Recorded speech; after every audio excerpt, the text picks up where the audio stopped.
ಅಯೋಧ್ಯೆ ರಾಮನೆಲ್ಲ ಮುಗೀತು, ಅದು that is history. ಹಾಗಾದ್ರೆ ನೀವು ಬಲರಾಮನ ಅಥವಾ ಕೃಷ್ಣನ? ಕೃಷ್ಣನ್ ತರ ತುಂಟ ಅಂತೂ ಅಲ್ಲ, ಕಷ್ಟ ಆದ್ರೂ ವಾಪಸ್ ಹೇಳೋದಿಲ್ಲ. ಅದು ನನ್ನೊಳಗೆ ಇಟ್ಕೊಂಡು ಮುಂದೆ ಹೋಗ್ತಾ ಇರ್ತೀನಿ. ನಿಮ್ ಕಸಬಿಂದ ಏನೇನೆಲ್ಲ ಕಲ್ತಿದ್ದೀರಾ ನೀವು? ಸತ್ ಮೇಲೆ ಬದುಕುವಂತ ಪ್ರೊಫೆಷನ್ ಇದು. ಒಲಿಂಪಿಕ್ ಅಲ್ಲಿ ಒಬ್ಬ ಗೋಲ್ಡ್ ಮೆಡಲಿಸ್ಟ್ ಗೆದ್ಮೇಲೆ ಮೇಲ್ಗಡೆ ಭಗವಂತನ ಒಂದ್ಸಲ ಸ್ಮರಿಸ್ತಾನೆ. ಅವರು ಇಡೀ ಪ್ರಪಂಚದ ಸ್ಟ್ರಾಂಗೆಸ್ಟ್ ಪರ್ಸನ್ಸ್ ಆಗಿದ್ರು ಅವ್ರನ್ನ ಭಗವಂತನ ನಂಬ್ತಾರೆ. ಅಂದ್ರೆ ನಾವು ಸಾಮಾನ್ಯರು ಯಾಕೆ ನಂಬಾರ್ದು? ಕಂಪ್ಲೀಟ್ ಆಗಿ ನಾನು ನಂಬಿದ್ರೆ ಇದನ್ನೇ ನಂಬ್ತೀನಿ, ಇದೇ ನನಗೆ ಊಟ ಹಾಕುತ್ತೆ ಅಂತ ಹೇಗೆ ಅನ್ಸ್ತು ನಿಮ್ಗೆ? ನಮ್ಮ ಮೇಲೆ ನಮಗೆ ನಂಬಿಕೆ ಇರಬೇಕು, ನಮ್ಗೆ ಇಲ್ಲಿ ಸಿಗ್ತಾರೆ ಭಗವಂತ ಅನ್ನೋ ನಂಬಿಕೆ ಇರಬೇಕು. ಈ ಕಲ್ಲಲ್ಲಿ ಇದಾರೆ, ಇವ್ರನ್ನ ಹುಡುಕ್ಬೇಕು. ನಿಮ್ಮ ನೆಚ್ಚಿನ ಕಥೆ ಯಾವುದು? ತಂದೆಯವ್ರು ಏನ್ ಮಾಡಿದ್ರು, ಡಾಕ್ಟರ್ ರಾಜ್ಕುಮಾರ್ ಅವ್ರ ಮೂವಿಗಳನ್ನ ಎಲ್ಲ ತೋರಿಸಿದ್ರು ನನಗೆ. ನಾನು ಬಂಗಾರದ ಮನುಷ್ಯ ನೋಡಿದಾಗ ಚಿಕ್ಕ ವಯಸ್ಸಿನ ತೋಟ ಮಾಡಬೇಕು ಅನ್ನೋ ಆಸೆ. ನಾನು 15 ವರ್ಷದಿಂದನೇ ಒಂದು ತೋಟ ಶುರು ಮಾಡಿದೆ. ಒಂದು ರಬ್ಬರ್ ಬಾಲ್ ರೀತಿ ಜೀವನ. ನೀವೇನು ಬಿಸಾಕ್ತಿರೋದು ನಿಮ್ಗೆ ವಾಪಸ್ ಬರುತ್ತೆ. ಫ್ರೀಯಾಗಿ ಏನು ಬರೋದು ನನಗೆ ಇಷ್ಟ ಇಲ್ಲ. ಫ್ರೀ ಅನ್ನೋ ವರ್ಡೇ ಇಷ್ಟ ಇಲ್ಲ. ಫ್ರೀಯಾಗಿ ನೇಮ್ ಬರೋದು ಇಷ್ಟ ಇಲ್ಲ. ಫ್ರೀಯಾಗಿ ದುಡ್ಡು ಬರೋದು ಇಷ್ಟ ಇಲ್ಲ. ಫ್ರೀ ಅನ್ನೋದೇ ವಿಷಯ ನನಗೆ.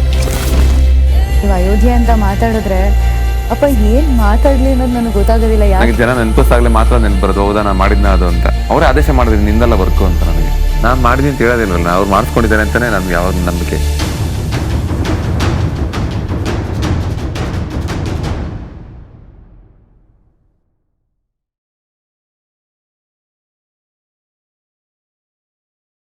ಎಲ್ಲರಿಗೂ ನಮಸ್ಕಾರ. ನಾನು ಅಂಕಿತಾ ಅಮರ್. ನಿಮ್ಮೆಲ್ಲರಿಗೂ ಉಲ್ಲಾಸ್ ಅಗರಬತ್ತಿ ಅರ್ಪಿಸುವ ಸಂವಾದ ಕಾರ್ಯಕ್ರಮಕ್ಕೆ ಸ್ವಾಗತ. ಸಂವಾದ ಅಂದ್ರೆ ಏನು? ಯಾರ ಜೊತೆ ಈ ಸಂವಾದ? ಯಾತಕ್ಕಾಗಿ ಈ ಸಂವಾದ? ಸಾಧಕರ ಜೊತೆಗೆ ಈ ಸಂವಾದ. ಯಾತಕ್ಕಾಗಿ ಅಂತ ಹೇಳಿದ್ರೆ, ಪ್ರತಿಯೊಬ್ಬ ಸಾಧಕನ ಜೀವನದಲ್ಲಿ, ಅವನ ಸಾಧನೆಯ ಹಾದಿಯಲ್ಲಿ ಹಾಗೂ ಸಾಧಕನ ನಡುವೆ ನಂಬಿಕೆ ಅನ್ನೋದು ಸೇತುವೆ ಆದ್ರೆ, ಈ ಸೇತುವೆ ಅಂದ್ರೆ ಈ ನಂಬಿಕೆಯ ಹಿಂದೆ ಸಾಕಷ್ಟು ಕಥೆಗಳು ಅಡಗಿರುತ್ತೆ. ಈ ಕಥೆಗಳ ಅನುವಾದವೇ ಸಂವಾದ. ನಂಬಿಕೆನೇ ಜೀವನ ಅಂತ ಹೇಳ್ತೀವಿ. ನಮ್ಮ ಜೀವನದಲ್ಲಿ ಪ್ರತಿಯೊಂದು ಘಟನೆ ನಡೆಯುವಾಗ್ಲೂ ನಂಬಿಕೆ ಅನ್ನೋದು ವಿಧ ವಿಧವಾಗಿ ನಮ್ಮಲ್ಲಿ ಮೂಡ್ ಬರುತ್ತೆ. ಚಿಕ್ಕ ವಯಸ್ಸಿನಲ್ಲಿ ನಾವು ಪರೀಕ್ಷೆ ಬರೆಯುವಾಗಲಿ ನಮ್ಮ ಮೇಲೆ ನಾವಿಡುತ್ತಿರುವಂತಹ ನಂಬಿಕೆ ಇರಬಹುದು. ನಮ್ಮ ಕನಸಿನ ಮೇಲೆ ನಮ್ಮ ತಂದೆ ತಾಯಿಯರು ಇಡುವಂತಹ ನಂಬಿಕೆ ಆಗಿರಬಹುದು. ಆಸ್ಪತ್ರೆಗೆ ಹೋದಾಗ್ಲೂ ವೈದ್ಯನ ಮೇಲೆ ಇಡುವ ನಂಬಿಕೆ ಆಗಿರಬಹುದು. ಕೊನೆಗೆ ಏನೂ ತೋಚದೇ ಇದ್ದಾಗ ದೇವರ ಮೇಲೆ ಭಾರ ಹಾಕಿ ಅವನನ್ನೇ ನಂಬೋದಾಗಿರಬಹುದು. ಈ ರೀತಿ ನಂಬಿಕೆ ಅನ್ನೋದು ಮುಖ್ಯ ಪಾತ್ರವನ್ನು ವಹಿಸುತ್ತೆ. ಸಾಧಕನ ಜೀವನದಲ್ಲಿ ನಂಬಿಕೆ ಅಂದರೆ ಏನು? ಅವನು ಈ ಸಾಧನೆಯ ಹಾದಿಯಲ್ಲಿ ನಡೆಯುವಾಗ ಯಾವುದೋ ಒಂದು ತಿರುವಿನಲ್ಲಿ ಅಥವಾ ಯಾವುದೋ ಒಂದು ಕ್ಷಣದಲ್ಲಿ ನಂಬಿಕೆ ಅನ್ನೋದು ಹೇಗೆ ಹುಟ್ಟುತ್ತೆ, ಅದಕ್ಕೆ ಹೇಗೆ ಬದಲಾವಣೆಗೆ ಒಳಗಾಗ್ತಾನೆ, ಈ ವಿಷಯಗಳನ್ನೆಲ್ಲ ನಾವು ಮಾತಾಡ್ತೀವಿ. ಇದೇ ಉಲ್ಲಾಸ್ ಅಗರಬತ್ತಿಯ ಸಂವಾದ. ಉಲ್ಲಾಸ್ ಅಗರಬತ್ತಿ ನಿಮ್ಮ ಮುಂದೆ ಇದನ್ನ ಪ್ರಸ್ತುತಪಡಿಸ್ತಾ ಇದೆ. ಹಾಗಾದ್ರೆ ಇನ್ಯಾಕೆ, ಶುರು ಮಾಡ್ಬಿಡೋಣ. ಇದು ನಂಬಿಕೆಯ ಪರಿಮಳ.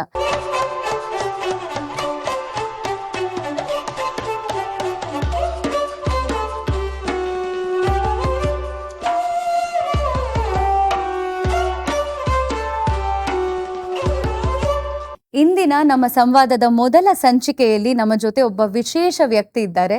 ಇವರು ಮೈಸೂರಿನ ಹುಡುಗ.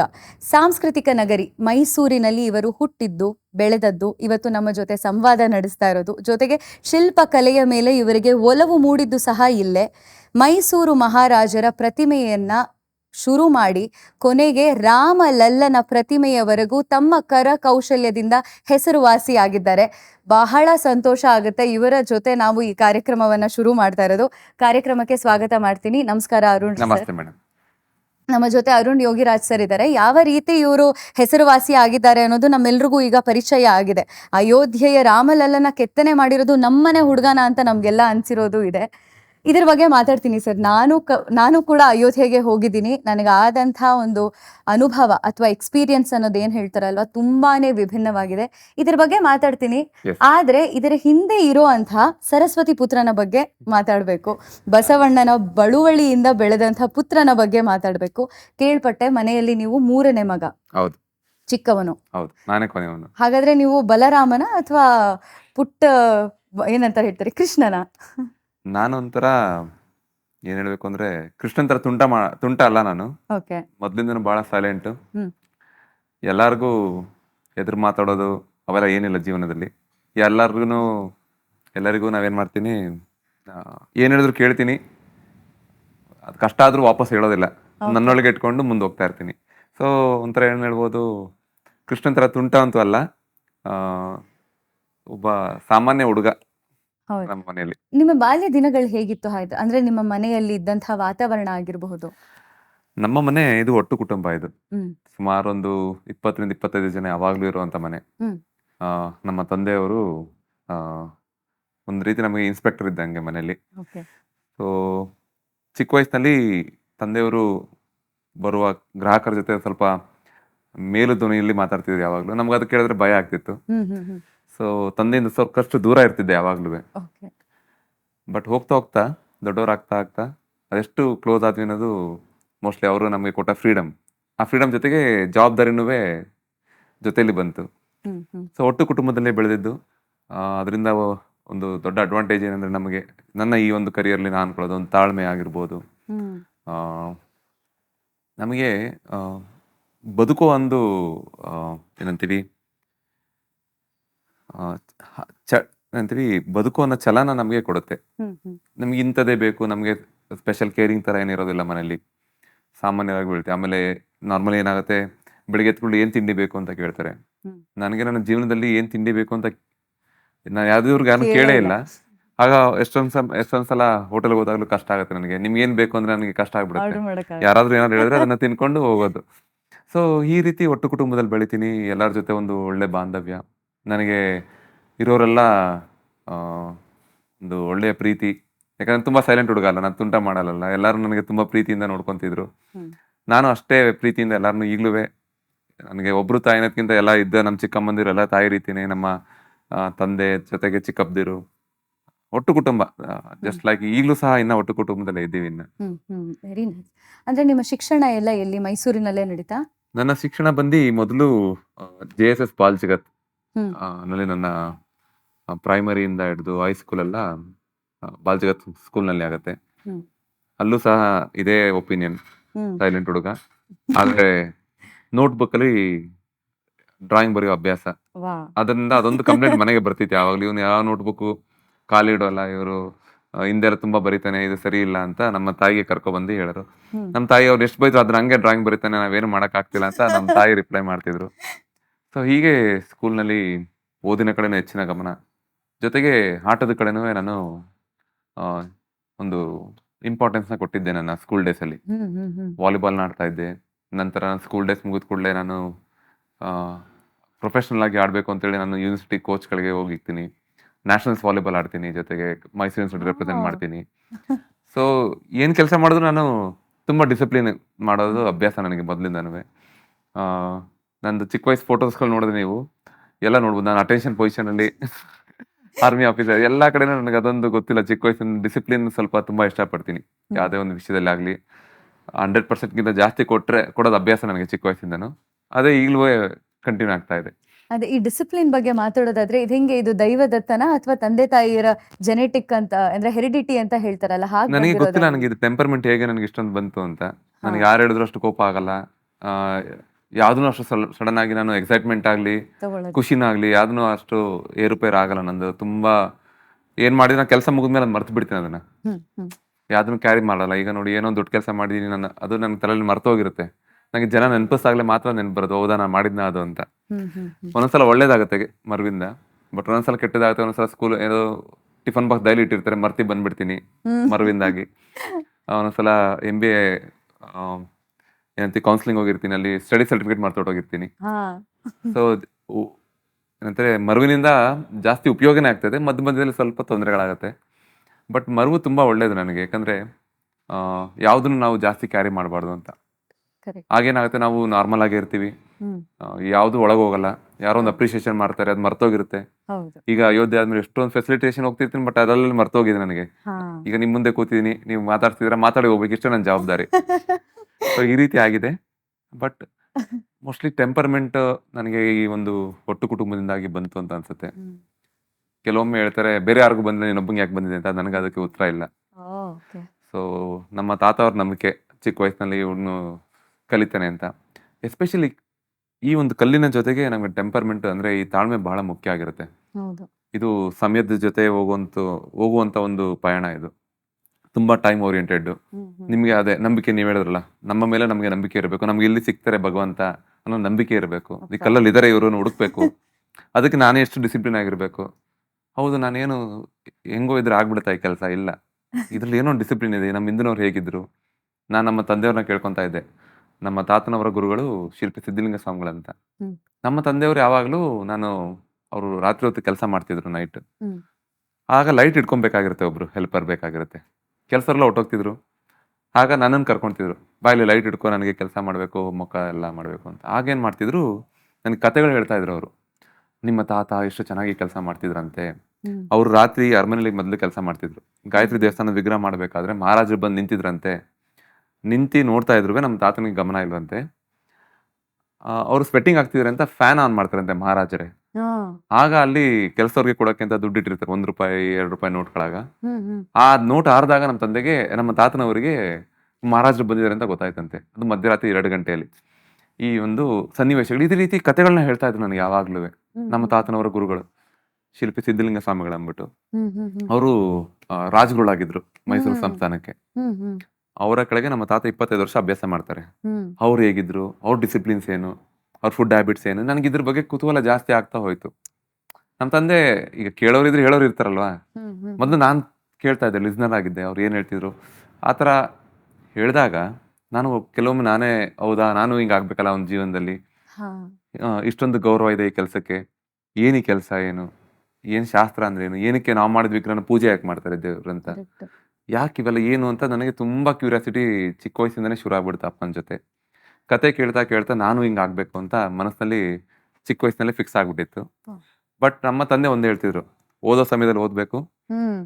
ನಮ್ಮ ನಂತರ ಈ ಕೆಲಸ ಮಾಡಬೇಕು. ಹ್ಮ್. ನೀ ಏನು ಬೇಕಾದ್ರೂ ಮಾಡು ಜೀವನದಲ್ಲಿ, ಹ್ಮ್. ಬೇರೆಯವ್ರಿಗೆ ಕೆಟ್ಟದ್ದು ಮಾಡಬೇಡ, ಹ್ಮ್. ನೀನು ಎಷ್ಟು ಖುಷಿಯಾಗಿರುತ್ತೆ ಎಂಜಾಯ್ ಮಾಡು ನೀನು, Correct. ಅದು ಆದರೆ ಕೆಲಸ ಮಾಡದೆ ಏನು ಮಾಡಬೇಡ ಅಂತ. ಕೆಲಸ ಮಾಡು, ಅದು ಬಿಟ್ಟು ಏನಾರು ಮಾಡು, ಜನ ಒಪ್ಪುತ್ತೆ, ಪ್ರಪಂಚ ಒಪ್ಪುತ್ತೆ. ಹ್ಮ್. ಆ ಕೆಲಸ ಮಾಡದೆ ನೀನು ಬೇರೆ ಏನು ಮಾಡಿದ್ರು ಜನ ಒಪ್ಪಲ್ಲ ಅಂತ ನಮ್ಮ ತಂದೆ ಸಣ್ಣ ಸಣ್ಣ ಬುದ್ಧಿವಾದಗಳು ಈಗಲೂ ನೆನಪಾಗತ್ತೆ ಅದು. ಬಟ್ ಕತೆಗಳೇ ನನಗೆ ಜೀವನದ ದೊಡ್ಡ ಟರ್ನಿಂಗ್ ಪಾಯಿಂಟ್. ಇದರಲ್ಲಿ ಇಂಟ್ರೆಸ್ಟ್ ಬರೋದಾಗ್ಲಿ, ಹ್ಮ್.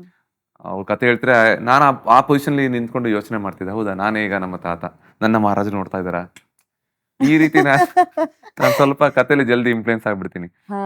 ಸೊ ಕತೆ ಮುಖಾಂತರ ನನಗೆ ಇದ್ರ ಮೇಲೆ ಆಸಕ್ತಿ ಜಾಸ್ತಿ ಆಯ್ತಾ ಹೋಯ್ತು. ಇದಕ್ಕೆ ಬೇಕಾದ ಡಿಸಿಪ್ಲಿನ್ಸ್, ಟೂಲ್ಸು, ಕಲ್ ಬಗ್ಗೆ ಎಲ್ಲ ಮಾಹಿತಿ ಕೊಡೋಕ್ಕೆ ನಮ್ಮ ತಾತದ ಒಂದು ನಾಲೆಜ್ ಟ್ರಾನ್ಸ್ಫರ್ ನನ್ನ ತಂದೆಗೆ ಆಗಿತ್ತು. ಹ್ಮ್. ಹ್ಮ್. ಹ್ಮ್. ಸೊ ಇದೊಂದು ಪರ್ಫೆಕ್ಟ್ ಎನ್ವೈರನ್ಮೆಂಟ್ ಅಲ್ಲಿ ನಾನು ಹುಟ್ಟಿದ್ದೆ ನನ್ನ ಪುಣ್ಯ ಅಷ್ಟೇ. ಅಲ್ಲ, ನಿಮ್ಮ ಅಣ್ಣಂದ್ರು ಏನಾದ್ರು ಈ ಶಿಲ್ಪಕಲೆ ಬಗ್ಗೆ ಒಲವು ಅಥವಾ ಆಸಕ್ತಿ ತೋರಿಸಿದ್ರ? ಅವ್ರಿಗಿಂತ ಅವರು ಆಸಕ್ತಿ ಅನ್ನೋದಕ್ಕಿಂತ ಈಗ ಪ್ರೊಫೆಷನ್ ತಗೊಂಡಿದ್ದಾರೆ. ಬಟ್ ನನಗೆ ಚಿಕ್ಕ ವಯಸ್ಸಿಂದನೇ ಸ್ವಲ್ಪ ಜಾಸ್ತಿ ಒಲವು ಇದು. ಹಾ, ಇದನ್ನ ನಾನು ಕೇಳೋಣ ಅನ್ಕೊಂಡೆ. ಈಗ ನೀವು ಶಾಲೆಲೆಲ್ಲ ಕೂತ್ಕೊಂಡಾಗ ಹಾ, ಚಿತ್ರ ಬರಿಬೇಕು ಅನ್ನೋ ಒಂದು ಅದಂದ್ರೆ ದೈವದತ್ವ ಬಹುಶಃ ನೀವು ಬ್ಲೆಸ್ಡ್ ಇರ್ತೀರಾ. ಹಾ. ಯಾಕೆ ನಾನು ಡ್ರಾ ಮಾಡಬೇಕು, ಆ ಡ್ರಾಯಿಂಗ್ ಮಾಡಿದ್ರೆ ನನ್ಗೆ ಅಷ್ಟೊಂದು ಖುಷಿ ಯಾತಕ್ ಸಿಕ್ತಿತ್ತು ನಿಮ್ಗೆ ಬಾಲ್ಯದಲ್ಲಿ? ನನಗೆ ಗೊತ್ತಿಲ್ಲ, ನನಗೆ ಈಗಲೂ ಅಷ್ಟೇ. ನನಗೆ ಈಗ ಬರೋಕ್ಕೂ ಮುಂಚೆ ನಿಮಗೆ ಬಂದಿರೋ ಡ್ರಾಯಿಂಗ್ಸ್ ಎಲ್ಲ ಅಟೆಂಡ್ ಮಾಡಿ ಬರ್ದ್ಬಿಟ್ಟು ಬರ್ತೀನಿ. ಅದ್ರಲ್ಲಿ ಏನೋ ಒಂದು ನಮ್ಗೆ ಈಗ ಮೆಡಿಟೇಷನ್ ಹೇಗೆ ಅನ್ಸುತ್ತೆ, ನನಗೆ ಇದೇ ಮೆಡಿಟೇಷನ್. ನನಗೆ ಇದರಲ್ಲಿ ಏನೋ ಒಂದು ಸಿಗ್ತಾ ಇದೆ, ಏನೋ ಇದೆ ಇದರಲ್ಲಿ. ಈ ಡ್ರಾಯಿಂಗ್ ಬರೀತಿದ್ರೆ ಏನೋ ಒಂದು ಒಳಗೆ ಸಂತೋಷ, ಖುಷಿ, ಇದಕ್ಕೋಸ್ಕರ ನಾನು ಹುಟ್ಟಿದ್ದೀನಿ ಅಂತ ಅನ್ಸುತ್ತೆ. ಅಪ್ಪ. ಕೆಲವೊಮ್ಮೆ ಏನಾಗ್ತಿತ್ತು, ಟೀಚರ್ಸ್ ಡ್ರಾಯಿಂಗ್ ಬರ್ದ್ಬಿಡ್ತಿದ್ದೆ. ಅವ್ರು ಬಂದು ನೋಡ್ಬಿಟ್ಟು ಬೈದಿರೋದು ಉಂಟು, ಬೈತಾರೆ ಅಂದ್ಬಿಟ್ಟು ನೆಕ್ಸ್ಟ್ ಕ್ಲಾಸ್ಗೆ ಹೋಗ್ದಿರೋದು ಉಂಟು. ಬಟ್ ನನಗೆ ಅದು ಯಾರು ಬೈದಾಗ ನನಗೆ ಅನ್ನಿಸ್ತಿರ್ಲಿಲ್ಲ. ನಾನು ಅವ್ರನ್ನೇ ಚಿಕ್ಕವರು ಅನ್ಕೊಂಡ್ಬಿಡ್ತಿದ್ದೆ. ಕಲೆ ಬಗ್ಗೆ ಇವ್ರಿಗೆ ಅಷ್ಟು ಗೊತ್ತಿಲ್ಲ ಇವರಿಗೆ. ನಾನು ಡಿಮೋಟಿವೇಟ್ ಆಗ್ತಿರ್ಲಿಲ್ಲ ಯಾರು ಬೈದ್ರು. ನನಗೆ ಇದೇ ಇಷ್ಟ, ನಾನು ಇದೇ ಮಾಡೋದು. ಸ್ವಲ್ಪ ಅಡಮೆಂಟ್ ಅದರಲ್ಲಿ. ನನಗೆ ಏನ್ ಇಟ್ಕೊಂತೀನಿ ಅದನ್ನ ಸಾಧಿಸ್ಬೇಕು, ಅದನ್ನೇ ಇಷ್ಟಪಟ್ಟಿದ್ದ ಮಾಡಬೇಕು. ಆದ್ರೆ ನಾನು ತಪ್ಪು ಮಾಡ್ತಾ ಇಲ್ಲ ಅನ್ನೋದನ್ನ ನಾನು ಫಸ್ಟ್ ಅದನ್ನ ಹುಡುಕ್ತಾ ಇದ್ದೆ. ಏನೋ ತಪ್ಪು ಮಾಡ್ತಾ ಇದ್ದೆ ನಾನು, ಇಲ್ಲ ಕಲೆ ಹೌದು. ಇಂದಿನ ಅಷ್ಟೊಂದು ಜನ ಕಲೆಯನ್ನು ನಂಬಿ ಬದುಕಿದ್ದಾರೆ, ನಾನು ಬದುಕ್ಬೋದು. ಈ ನಂಬಿಕೆ, ಈ ಕತೆ ನನ್ನ ಈ ಒಂದು ಜರ್ನಿಯಲ್ಲಿ ಶುರುವಿನಿಂದಲೇ ಜೊತೆಯಲ್ಲಿ ಅಪ್ಪನ ಪರವಾಗಿ ಬಂತು. ಅಂದ್ರೆ ನೀವು ಬಾಲ್ಯದಲ್ಲೇ ಹಾಗಿದ್ರೆ ನಿಮ್ಮದೇ ಒಂದು ಪುಟ್ಟ ಪ್ರಪಂಚ ಇತ್ತು. ಆ ಪುಟ್ಟ ಪ್ರಪಂಚದಲ್ಲಿ ನಾನೇ ತುಂಬಾ ಮಹಾರಾಜ. ನೀವೇ ಮಹಾರಾಜ. ನೀವಲ್ಲಿ ನೋಡ್ತಿದ್ದಂತಹ ಮೂವೀಸ್ ಗಳಾಗ್ಲಿ, ಅದು ನಿಮ್ಮ ತಾತನ ಕಥೆಗಳಾಗಿರ್ಬೋದು. ಮೂವೀಸ್ ಅಂದ್ರೆ ಇನ್ನೊಂದು, ನಮ್ಮ ತಂದೆಯವ್ರು ಏನ್ ಮಾಡಿದ್ರು, ಡಾಕ್ಟರ್ ರಾಜ್ಕುಮಾರ್ ಅವ್ರ ಮೂವಿಗಳನ್ನ ಎಲ್ಲ ತೋರಿಸಿದ್ರು ನನಗೆ. ನಾನು ಆಲ್ಮೋಸ್ಟ್ ಅವರು ಒಂದು 200 ಮೂವಿ ಮಾಡಿದ್ರಲ್ವಾ, ನಾನು 198 ಮೂವೀಸ್ ಎಲ್ಲ ನೋಡಿರ್ಬೋದು. ಬಟ್ ಆ ಟೈಮ್ ನಲ್ಲಿ ಮೂವೀಸ್ ನೋಡಿದ್ರೆ ಏನಾಗ್ತಿತ್ತು, ನಮ್ಗೆ ರಿಜಿಸ್ಟರ್ ಆಗ್ತಿತ್ತು, ನೆನಪಲ್ಲಿ ಉಳ್ಕೊಂಡಿದೆ ಈಗ್ಲೂ. ಗೊತ್ತಿಲ್ಲ, ಮೋಸ್ಟ್ಲಿ ನಮ್ಗೆ ಆ ಜೀವನಶೈಲಿ ಇಷ್ಟ ಅಂತ ಅನ್ಸುತ್ತೆ. ಅದಕ್ಕೆ ನಮ್ಗೆ ಈಗ ನಾವು ರಾಜ್ಕುಮಾರ್ ಅವ್ರು ಯಾವ್ದೇ ಮೂವಿ ನೋಡೋದು ನೆಕ್ಸ್ಟ್ ಇದೇ ಬರುತ್ತೆ, ಹಿಂಗೆ ಡೈಲಾಗ್ ಇರುತ್ತೆ, ನಂಗೆ ಬರ್ತಾ ಇರುತ್ತೆ ಅದು. ನೀವು 200 ಮೂವೀಸ್ದುವೆ ಅವರು ನೀವು ಅಂದಂಗೆ ಸಮಾಜಕ್ಕೆ ಒಳ್ಳೇದಾಗುವಂತ ಮೂವೀಸ್ಗಳೇ ಮಾಡಿದ್ದಾರೆ. ಹೌದು. ಕೆಲವೊಮ್ಮೆ ಏನಾಗುತ್ತೆ, ಅವರಿಂದ ಇನ್ಫ್ಲೂಯೆನ್ಸ್ ಆಗಿರ್ಬೋದು, ಅವರಿಂದ ನಾನು ಬಂಗಾರದ ಮನುಷ್ಯ ನೋಡಿದಾಗ ಚಿಕ್ಕ ವಯಸ್ಸಿನ ತೋಟ ಮಾಡಬೇಕು ಅನ್ನೋ ಆಸೆ. ನಾನು 15 ವರ್ಷದಿಂದನೇ ಒಂದು ತೋಟ ಶುರು ಮಾಡಿದೆ, ಡ್ರೈಲ್ಯಾಂಡ್. Very nice. ಸೊ ಹೀಗೆ ನನಗೆ ಯಾವುದೋ ಒಂದು ಕತೆ ಮುಖಾಂತರ, ಸ್ಟೋರಿ ಮುಖಾಂತರ ಹ್ಮ್ ಇನ್ಫ್ಲೂಯೆನ್ಸ್ ಆಗ್ತೀನಿ ಜಾಸ್ತಿ. ಹ್ಮ್ ಎಸ್ಪೆಷಲಿ ನಂಗೆ ಡಾಕ್ಟರ್ ರಾಜ್ಕುಮಾರ್ ಸರ್ ಮೂವೀಸ್ ತುಂಬಾ ಇನ್ಫ್ಲೂಯೆನ್ಸ್ ಆಗಿದೆ ಜೀವನದಲ್ಲಿ. ಹಾಗಾದ್ರೆ ತುಂಬಾ ಚೆನ್ನಾಗಿ, ಹಾಗೆ ತುಂಬಾ ಸಾಕಷ್ಟು ಕಥೆಗಳನ್ನ ಕೇಳಿದೀರಾ ಅಂತಾಯ್ತು ನಿಮ್ಮ ಹ್ಮ್. ಬಾಲ್ಯದಲ್ಲಿ. ನಿಮ್ಮ ನೆಚ್ಚಿನ ಕಥೆ ಯಾವುದು? ನಿಮ್ಮ ತಂದೆಯವ್ರು ಹೇಳಿರೋದಾಗಿರ್ಬಹುದು ಅಥವಾ ನಿಮ್ಮ ತಾತನ ಕಥೆನೇ ಇರಬಹುದು, ತುಂಬಾ ನಮ್ಮ ಇಷ್ಟಪಟ್ಟು ಕೇಳಿದಂತಹ ಕತೆ. ಇಷ್ಟಪಟ್ಟ ಕತೆ ನೋಡಿ, ಒಂದು ಆಯ್ಕೆ ಪ್ರಕ್ರಿಯೆ, ಒಂದು ಸ್ಟೂಡೆಂಟ್ನ ಸೆಲೆಕ್ಟ್ ಹೇಗೆ ಮಾಡ್ತಾರೆ ಅಂತ.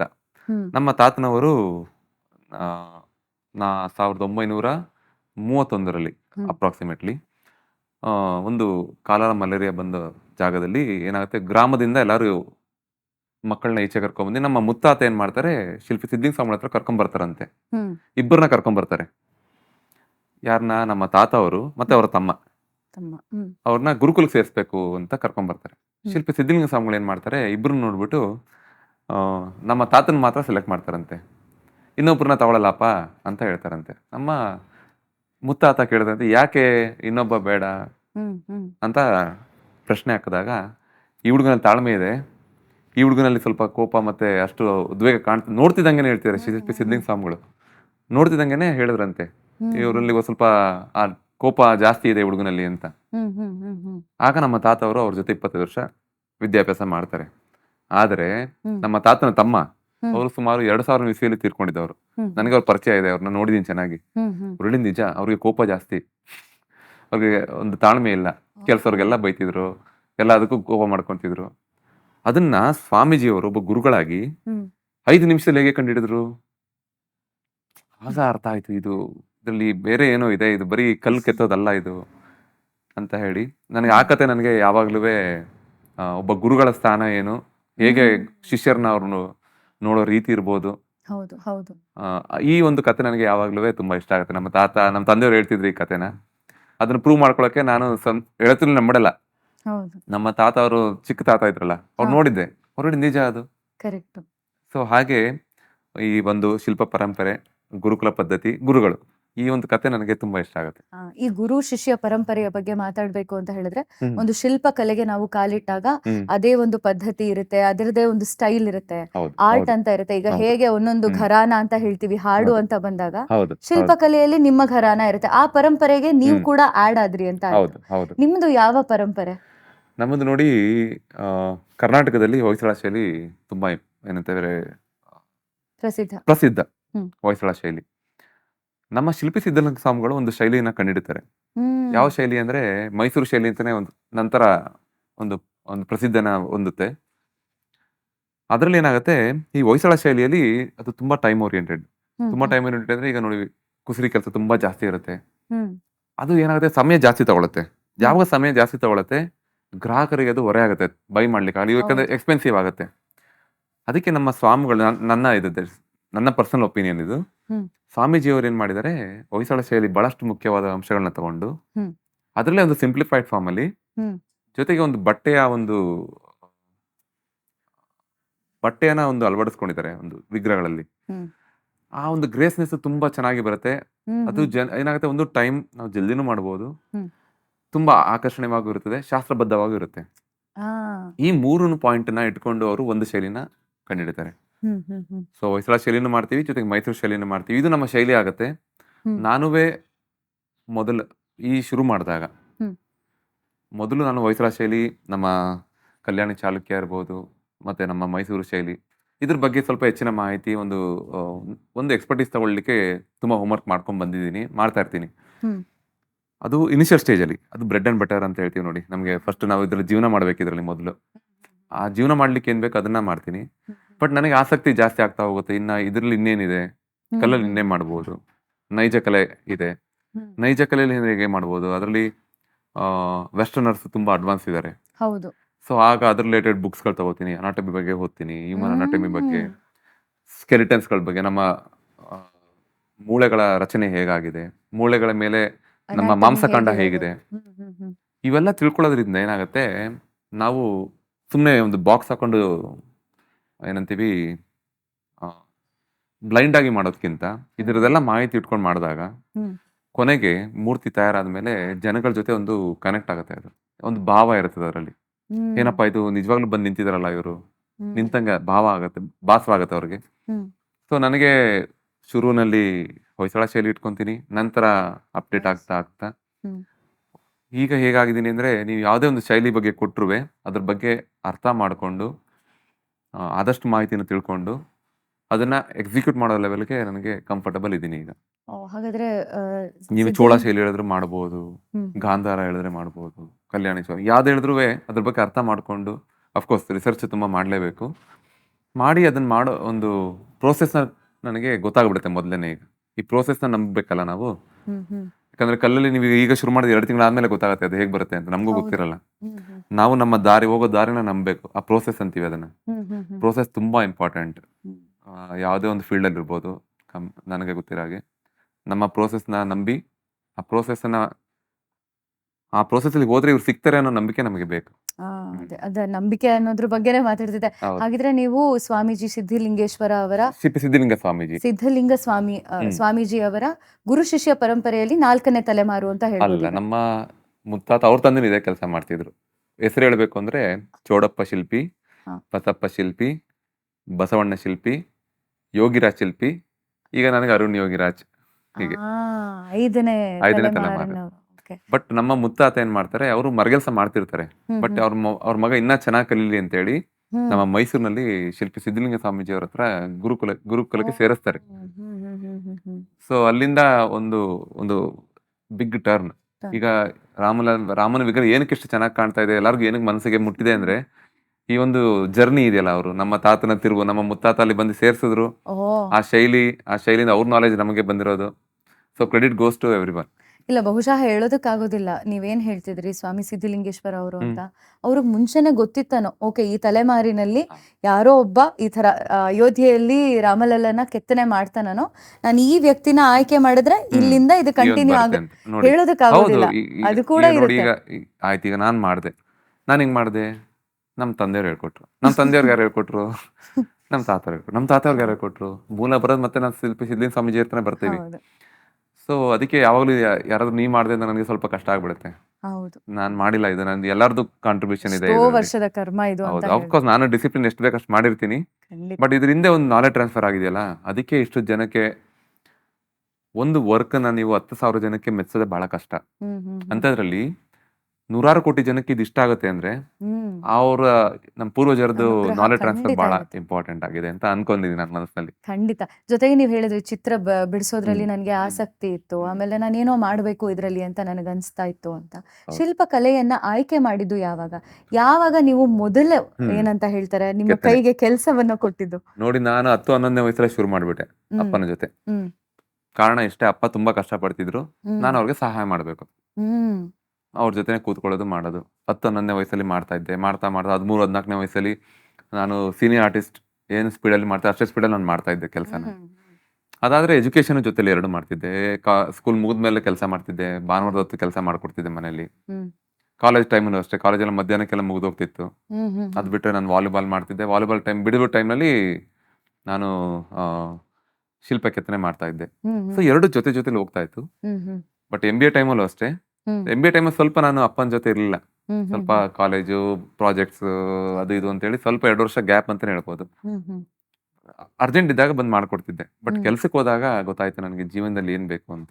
ಹ್ಮ್ ಕಂಪ್ಲೀಟ್ ಆಗಿ ಅವಾಯ್ಡ್ ಆಗುತ್ತೆ ನನಗೆ, ಕೆಲಸನೇ ಬರೀ ಇದೊಂದೇ ಕೆಲಸ ಆಗುತ್ತೆ, ಈ ಕೆಲಸ ಬಿಟ್ಟೋಗುತ್ತೆ. ಹ್ಮ್ ಆಗ ಇದೆಲ್ಲ ನನಗೆ ಜೀವನದಲ್ಲಿ ಬೇಕಾಗಿರೋದು ಅಂತ ಹ್ಮ್. ಹೇಳಿ ಹ್ಮ್. 2008ರಲ್ಲಿ ಫುಲ್ ಟೈಮ್ ನಾನು ವಾಪಸ್ ಬರ್ತೀನಿ ಈ ಕೆಲಸಕ್ಕೆ. ಅಂದ್ರೆ ಇದು MBA ಮುಗಿಸಿದ ಮುಗಿದ್ಮೇಲೆ ಇಮಿಡಿಯೇಟ್ ಮುಗಿಸಿದ ನಂತರ 2 ತಿಂಗಳು 3 ತಿಂಗಳು ಮಾಡ್ತೀನಿ ಕೆಲಸ. ನಾನು ಅಪ್ಪನಿಗೆ ಬಂದು ಹೇಳ್ತೀನಿ, ನನಗೆ ಕೆಲಸ ಮಾಡ್ಲಿಕ್ಕೆ ಇಷ್ಟ ಇಲ್ಲ, ಹಾ. ನನಗೆ ಇದೇ ಮಾಡಬೇಕು. ಹ್ಮ್. ನಮ್ಮ ತಾತ ಅವರು ಜ್ಯೋತಿಷ ಹೇಳಿದ್ರಂತೆ, ಭವಿಷ್ಯ ಹೇಳಿದ್ರಂತೆ. ಅದಕ್ಕೊಂದು ಕತೆ. ಹೇಗೆ ಅಂದ್ರೆ, ಶಿವಬಲ ಯೋಗಿ ಸ್ವಾಮೀಜಿಯವರು ಮನೆಗೆ ಬಂದಿರ್ತಾರೆ. ಹ್ಮ್. ಅವರು ಒಂದು 13 ವರ್ಷ ತಪಸ್ಸು ಕೂತಿರ್ತಾರೆ ಅನ್ಕೊಳ್ಳಿ. ಅವ್ರಿಗೆ ಏನಾಗುತ್ತೆ, ಒಂದು ಪೊಸಿಷನ್ ಕೂತ್ಕೊಂಡು 13 ವರ್ಷ ಆದಾಗ ಅದು ಅವರು ನಿಂತ್ಕೊಳ್ಳಿಕ್ಕೆ ಆಗಲ್ಲ. ಬಟ್ ಸರ್ಕ್ಯುಲೇಷನ್ ಹೇಗಾಗಿರುತ್ತೆ ಹಾಗೆ ಅವ್ರ ಪೊಸಿಷನ್ ಹಾಗೆ ಆಗ್ಬಿಟ್ಟಿರುತ್ತೆ, ಪೋಸ್ಚರ್ ಹಂಗೆ ಆಗಿರುತ್ತೆ. ಅವ್ರ ಮನೆಗೆ ಬಂದಾಗ ನಮ್ಮ ತಾತ ಅವ್ರ ಪ್ರಶ್ನೆ ಕೇಳಿದರೆ, ಯಾರು ಈ ನಮ್ಮ ಕೆಲಸನ ಮುಂದುವರಿಸ್ಕೊಂಡು ಹೋಗ್ತಾರೆ ಅಂತ. ಹ್ಮ್. ಅವ್ರ ಮನೆಗೆ ಬರ್ತಾರೆ ಅಂತ ನಮ್ಗೆಲ್ಲ ಹೊಸ ಬಟ್ಟೆ ಜುಬ್ಬ ಹಾಕ್ಸಿ ನಮ್ಮ ತಾತ ನಿಲ್ಸಿದ್ದಾರೆ, ಸ್ವಾಮೀಜಿ ಮನೆಗೆ ಬರ್ತಿದ್ದಾರೆ ಅಂತ. ಮೊಮ್ಮಕ್ಕಳು ಒಂದು 88ಅಲ್ಲಿ ಒಂದು 8-9 ಜನ ಮೊಮ್ಮಕ್ಕಳನ್ನ ನಿಲ್ಸಿದ್ದಾರೆ. ಹ್ಮ್ ಹ್ಮ್ ಹ್ಮ್ ಅವ್ರನ್ನ ಕೇಳಿದ್ದಾರೆ, ಯಾರು ಈ ಕೆಲಸ ಕಂಡು ಹಿಡಿತಾರೆ, ಮುಂದರ್ಸ್ಕೊಂಡು ಹೋಗ್ತಾರೆ ಅಂತ. ಅವ್ರು ನನಗೆ ಬೆರಳು ಮಾಡಿ ತೋರಿಸಿದ್ರಂತೆ. ನಾನಾಗ 4 ವರ್ಷ ನನಗೆ. ಶಿವಬಲಯೋಗಿ ಸ್ವಾಮೀಜಿಯವರು. ನಮ್ಮ ತಾತನಿಗೆ ಕಣ್ಣಲ್ಲಿ ನೀರು ಬಂದ್ಬಿಡ್ತಂತೆ ಅವ್ರಿಗೆ. ಅಷ್ಟು ಖುಷಿ ಆಯ್ತಂತೆ. ಹೌದು, ನನ್ನ ನೋಡಿ ಅವ್ರ ಆಸ್ತಿ ಯಾರು ಮಾಡ್ತಾರೆ, ಹಣ ಐಶ್ವರ್ಯ ಕೇಳಿಲ್ಲ ಅವರು. ಯಾರಿಗೆ ಕೆಲಸ ಉಳಿಸ್ಕೊಂಡು ಹೋಗ್ತಾರೆ ಅಂತ ನಮ್ಮ ತಾತನ ಆಸೆ. ಆ ಆಸೆ ಮುಖಾಂತರ ಅವ್ರು ನನ್ನ ಬೆರಳು ಮಾಡಿದ್ದಾರೆ. ಅವ್ರು ಆಗ್ಲಿಂದ ನಂಬಿಕೆ ನಮ್ಮ ತಾತನವ್ರಿಗೆ, ನಮ್ಮ ತಂದೆ ಎಲ್ಲರಿಗೂ. ಅರುಣ ಆಗ ನಮ್ಮ ತಾತ ಅವ್ರು ಇರೋ ಸ್ಟಾಫ್ ಜೊತೆಲೆ ಯಾವಾಗ್ಲೂ ಹೇಳ್ಕೊಂಡ್ ಬಂದಿದ್ದಾರೆ. ಅವ್ರು ಇನ್ನೂ ಇದಾರೆ, ಅವ್ರ ಸ್ಟಾಫ್ ನಮ್ಮ ಜೊತೆ, ತಾತನ ಜೊತೆ ಇದ್ದವರು. ಅವ್ರು ಹೇಳ್ತಿರ್ತಾರೆ, ನಮ್ಮ ತಾತ ಹೇಳ್ತಿದ್ರು ಕಣಪ್ಪ, ನಮ್ ದೊಡ್ಡಪ್ಪ ಅಂತ ಹೇಳ್ತಾರೆ ಅವರು. ಅವ್ರು ಹೇಳ್ತಿದ್ರು, ಅರುಣ ಹೆಸರು ಉಳಿಸ್ತೀನಿ ಹಂಗೆ ಮಾಡ್ಬಿಟ್ಟೆ ಅಂತ ನನಗೆ ಈಗ ಹೇಳ್ತಾರೆ. ಸೊ 4ನೇ ವಯಸ್ಸಲ್ಲಿ ಅವ್ರು ನನ್ನ ಮೇಲೆ ನಂಬಿಕೆ ಇರುತ್ತೆ. ನಾನು ಎಜುಕೇಶನ್, ನಮ್ಮ ಮನೆಯಲ್ಲಿ ಗಂಡು ಮಕ್ಳ ನಾನು ಒಬ್ಬನೇ ಮಾಸ್ಟರ್ ಡಿಗ್ರಿ ಮಾಡಿರೋದೀನಿ, ಎಲ್ಲ ದಡ್ಬಡಿ ಮಕ್ಳು. ಅಂದ್ರೆ ಎಲ್ಲ PUCಲೇ ಕ್ಲೋಸ್. ನಮ್ ತಂದೆಗೆ ಮನಸ್ಸಲ್ಲಿ ಏನ್ ಇವನು ಮಾಸ್ಟರ್ ಡಿಗ್ರಿ ಮಾಡಿ ಕೆಲ್ಸಕ್ಕೆ ಹೋಗ್ಬಿಟ್ನ, ಮಾಡ್ಸ್ಕೊಂಡ್ ಕೆಲ್ಸಕ್ಕೆ ಹೋಗ್ಬಿಟ್ನಲ್ಲ. ನಮ್ಮ ಅಪ್ಪ ನೋಡಿದ್ರೆ ಇವನೇ ಕೆಲಸ ಮುಂದುವರ್ಸ್ಕೊಂಡು ಹೋಗ್ತಾನೆ ಅಂತ ಒಳಗೆ ಮನಸ್ಸಲ್ಲ. ಬಟ್ ಯಾವತ್ತೂ ನನಗೆ ಪ್ರೆಷರ್ ಹಾಕಿಲ್ಲ ಬಾಯಿ ಕೆಲ್ಸಕ್ಕೆ ಅಂತ ನಮ್ಮ ತಂದೆ. ಬಟ್ ನಾನು ಅದು ಬಿಟ್ಟು ಕೆಲ್ಸಕ್ಕೆ ಬಂದಾಗ ನಮ್ಮ ತಂದೆಗೆ ನಂಬಿಕೆ ಆಯ್ತು, ಇದು ನಮ್ಮ ಅಪ್ಪ ಹೇಳಿದ ಮಾತು ಉಳ್ಕೊಂತಪ್ಪ ಇಲ್ಲಿ ಅಂತ. ಬಟ್ ನನಗೆ ಕಂಡೀಷನ್ ಮಾಡಿದ್ರು, ನೋಡಿ ಈಗ ನೀ MBA ಮಾಡಿದ್ಯಾ, ಮಾರ್ಕೆಟಿಂಗು ಫೈನಾನ್ಸ್ ಎಲ್ಲ ಗೊತ್ತಿರುತ್ತೆ ನಿನಗೆ, ಇದು ಬಿಸ್ನೆಸ್ ಅಲ್ಲ, ನೀನು ಈಚೆಯಿಂದ ತಂದು ಮಾರೋದು, ಇನ್ನೆಲ್ಲಿಂದ ತಂದು ಕೊಡೋದು ಹಂಗೆ ಮಾಡಬಾರ್ದು. ನೀನೇ ಕೂತಿ ಮಾಡೋಂಗಿದ್ರೆ ಮಾತ್ರ ಮಾಡು. ಯಾಕಂದ್ರೆ ನಮ್ಮ ತಂದೆ ಹೇಳ್ತಾ ಇರೋದು, ನಮ್ಮ ತಂದೆ ದೊಡ್ಡ ಹೆಸರು ಮಾಡಿದ್ದಾರೆ, ಅವ್ರ ಹೆಸರು ಕೆಡಬಾರ್ದು. ಇವರು ದೊಡ್ಡ ಹೆಸರು ಮಾಡಿದ್ದಾರೆ, ಬಟ್ ಇವ್ರದ್ದು ಹೇಳ್ತಿಲ್ಲ, ಅವ್ರ ತಂದೆ ಹೇಳ್ತಿದ್ದಾರೆ. ಸೊ ನಮ್ಮ ತಂದೆ ಹೆಸರು ಹಾಳು ಮಾಡಬಾರ್ದು ನೀನು ಅಂತ ಹೇಳಿ ಕಂಡೀಷನ್ ಮಾಡಿ ನನಗೆ ಮಾಡ್ಲಿಕ್ಕೆ ಬಿಡ್ತಾರೆ ಇದನ್ನ. 2008ರಿಂದ ನಾನು ಫುಲ್ ಟೈಮ್ ಕೆಲಸ ಶುರು ಮಾಡ್ತೀನಿ. ತಂದೆಯವ್ರು ಕೆಲಸ ಮಾಡ್ತಿರ್ತಾರೆ, ಹಿಂದೆ ನಿಂತು ನೋಡ್ಕೊತಾ ಇರ್ತೀನಿ, ಹೇಗೆ ಮಾಡ್ತಿದ್ದಾರೆ ಇವರು, ಈಗ ಚೆನ್ನಾಗಿ ಹೀಗೆ ಮಾಡೋದು ಹೇಗೆ ನಿಂತ್ಕೊಂಡು ನೋಡ್ತಾ ಇರ್ತೀನಿ. ಹಂಗೆ ಮಾಡ್ತಾ ಈಗ 2021ನಲ್ಲಿ ನಾನು ಕೆಲಸ ಮಾಡ್ತಾ ನಮ್ಮ ತಂದೆ ಹಿಂದೆ ನಿಂತು ನೋಡ್ಕೊತಿದ್ರು, ಇವನೇ ಹಿಂಗೆ ಇಷ್ಟು ಚೆನ್ನಾಗಿ ಅಡ್ವಾನ್ಸ್ ಆಗ್ಬಿಟ್ಟಿದ್ದಾನೆ ಇವನು. ಸೊ ಅದು ನನಗೆ ತುಂಬಾ ಖುಷಿ ಕೊಡ್ತಿತ್ತು. ನಮ್ಮ ತಂದೆನೇ ನಾನು ಹಿಂದೆ ನೋಡ್ಕೊತಾ ಇದ್ರು, ಹೇಗೆ ಮಾಡ್ತಾ ಇದೀನಿ ಇವನು ಅಂತ. ಅಲ್ಲಿ ತನಕನೂ ನನಗೆ ಅಷ್ಟು ಇದರಲ್ಲಿ ಏನಂತೀವಿ, ಒಂದು ಮ್ಯಾಡ್ನೆಸ್ ಅಂತನೋ, ಅಥವಾ ನನಗೆ ಇದರಲ್ಲಿ ಏನೋ ಹುಡುಕ್ಬೇಕು, ಜನಕ್ಕೆ ಏನೋ ತೋರಿಸ್ಬೇಕು, ಅಥವಾ ಇನ್ನೇನೋ ನನಗೂ ಹುಡುಕ್ಬೇಕು. ಈಗ ನನಗೆ ಯಾರೊಬ್ರು ಕಸ್ಟಮರ್ ಒಂದು ಮಾಡಿ ಅಂತ ಕೊಟ್ಬಿಟ್ರೆ, ನಾನು ಅದು ಕಸ್ಟಮರ್ ರೀತಿ ಹೋಗ್ತೀನಿ. ನಾನು ಅದ್ರಲ್ಲಿ ಫಸ್ಟ್ ನೋಡ್ಲಿಕ್ಕೆ ಇಷ್ಟಪಡ್ತೀನಿ. ಈಗ ನಿಮ್ಗೆ ಯಾವುದೋ ಒಂದು ದೇವಿನ ಮಾಡಬೇಕು ಅಂತ ಆದ್ರೆ, ನನಗೊಂದು ಅವಕಾಶ ಮಾಡ್ಲಿಕ್ಕೆ ನಿಮ್ಮ ದೇವರನ್ನ ನಿಮ್ಗೆ ನೋಡೋಕೆ ಮುಂಚೆ ನನಗೆ ನೋಡೋ ಅವಕಾಶ. ಬಟ್ ನಾನು ನೋಡೋ ತನಕ ನನಗೆ ಬಿಡೋದಿಲ್ಲ. ನನಗೆ ಅವ್ರ ದರ್ಶನ ಕೊಡ್ಬೇಕು, ನನಗೂ ಖುಷಿ ಆಗ್ಬೇಕು. ಅಪ್ಪ ಈಗ ಚೆನ್ನಾಗಿ ಬಂದ್ರು, ಈಗ ಅವ್ರಿಗೆ ಕೊಡ್ಬೋದು. ನಾನು ಸಣ್ಣದಾಗ್ಲಿ ದೊಡ್ಡದಾಗ್ಲಿ ಕೆಲಸನೇ, ನನಗೆ ಅದ್ರ ಡಿಫ್ರೆನ್ಸ್ ಇಲ್ಲ. ಆಮೇಲೆ ನಿಮ್ಗೆ ಸಣ್ಣ ಕೆಲಸ ಸರಿ ಮಾಡಕ್ ಬರ್ಲಿಲ್ಲ ಆಮೇಲೆ ನೀವು ದೊಡ್ಡ ಕೆಲಸ ಮಾಡಕ್ ಆಗಲ್ಲ. ಅದು ಬರ್ದಿಟ್ಕೊಬಿಡಿ. ಮಕ್ಳುಗಳು ಎಷ್ಟೊಂದ್ ಜನ ಯೋಚನೆ ಏನಂತಾರೆ, ಬರೀ ಸಣ್ಣ ಕೆಲಸನೇ ಬರ್ತಿದೆ, ದೊಡ್ಡ ಸಿಕ್ಕಿದ್ರೆ ಮಾಡ್ಬಿಡ್ತೀನಿ. ಅದು ಸುಳ್ಳು ಸರ್. ಫಸ್ಟ್ ಸಣ್ಣದೇ ಮಾಡೋದಕ್ಕೆ ಬರಲ್ಲ, ದೊಡ್ಡದು ಕಷ್ಟ ಆಗುತ್ತೆ ಮಾಡ್ಲಿಕ್ಕೆ. ಸೊ ಇನಿಷಿಯಲ್ ಡೇಸ್ ಅಲ್ಲಿ ತುಂಬಾ ಸಣ್ಣ ಆರ್ಡರ್ ಬರ್ತಾ ಇರುತ್ತೆ. ಸ್ವಲ್ಪ ಒಂದು ಅಪ್ಪನಿಗೆ ಬಿಸ್ನೆಸ್ ಅಲ್ಲಿ ಏನೋ ಲಾಸ್ ಆಗಿರ್ತದೆ, ಅವ್ರಿಗೆ ಹೆಲ್ತ್ ಇಶ್ಯೂಸ್ ಆಗಿರುತ್ತೆ. ನಾನು ಬಂದಾಗ ಇಟ್ ಇಸ್ ನಾಟ್ ಏನಂತೀವಿ ವೆರಿ ಹೆಲ್ತಿ ಎನ್ವೈರನ್ಮೆಂಟ್ ಏನಿರಲಿಲ್ಲ. ತುಂಬಾ ಡಿಫಿಕಲ್ಟೀಸ್ ಇರ್ಬೋದು. ಒಂದೊಂದ್ಸಲ ನನಗೆ ಒಂದು ಹಾಲಿನ ಬಿಲ್ ಕಟ್ಟಕ್ಕೂ ಕಷ್ಟ ಇದೆ. ನಾನಾಗ ದೇವ್ರನ್ನ ಪರೀಕ್ಷೆ ಮಾಡಿದೀನಿ. ಅದೇ ನಾನು ಅದನ್ನೇ ಕೇಳಬೇಕು ಅಂತ ಇದ್ದೆ.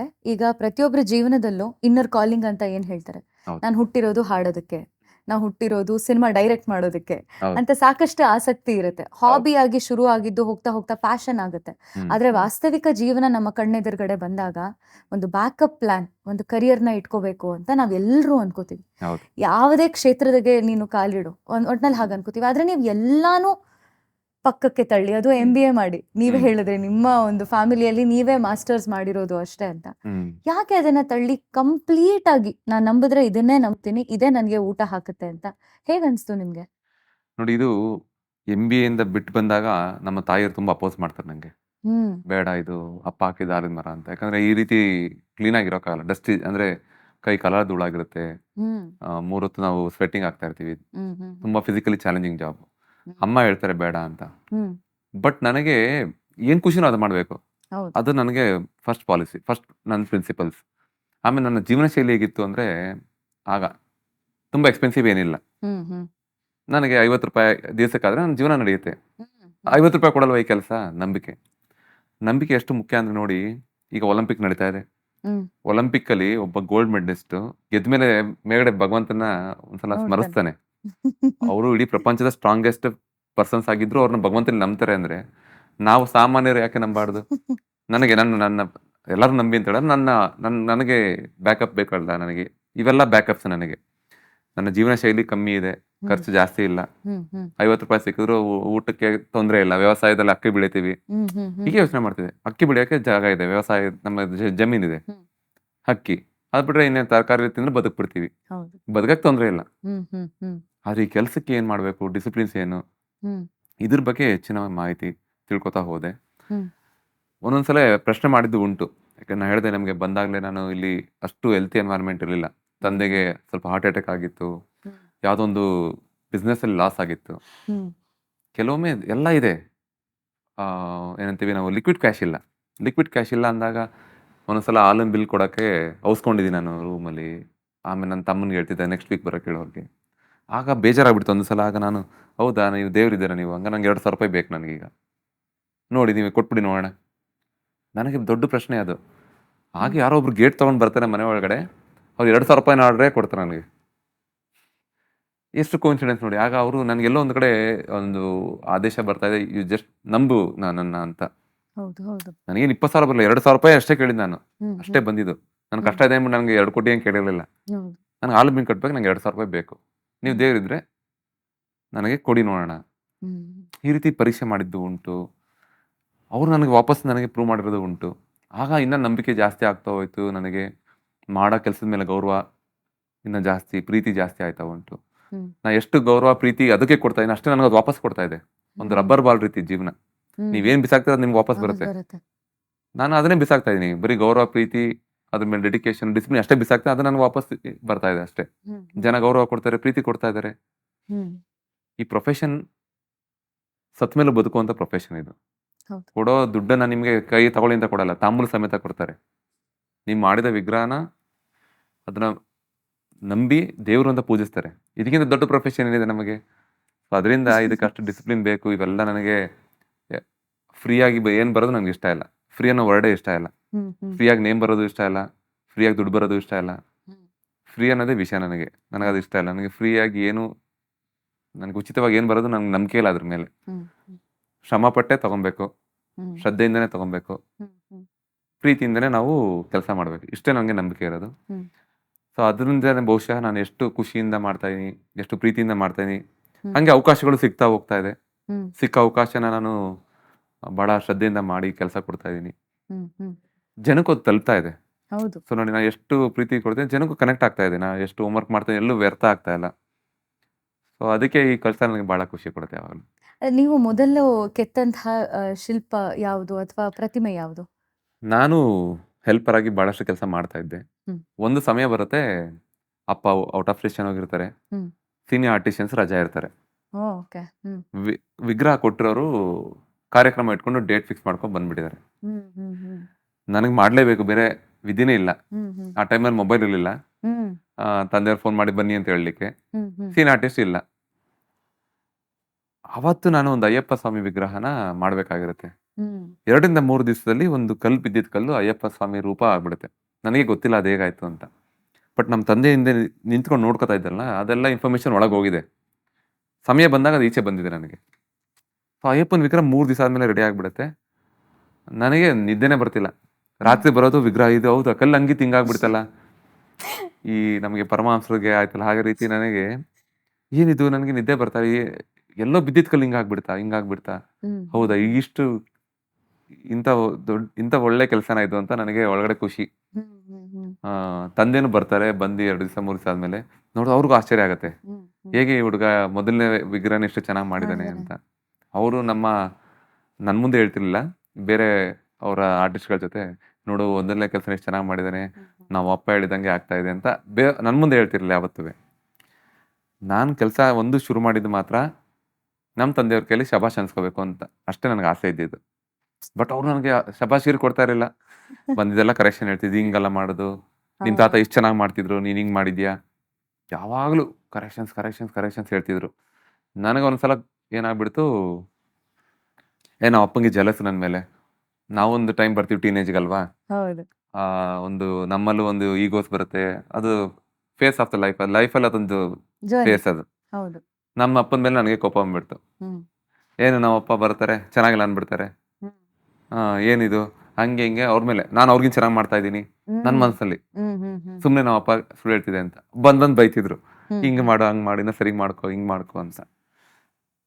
ಒಂದು ಒಬ್ರು ಫಾರಿನರ್ಸ್ ಬರ್ತಾರೆ ಯಾರೋ ಒಬ್ರು, ನಮ್ಮನೇಲಿ ನೂರಾರು ವಿಗ್ರಹಗಳಿದೆ ಹ್ಮ್ ಅನ್ಫಿನಿಶ್ಡ್.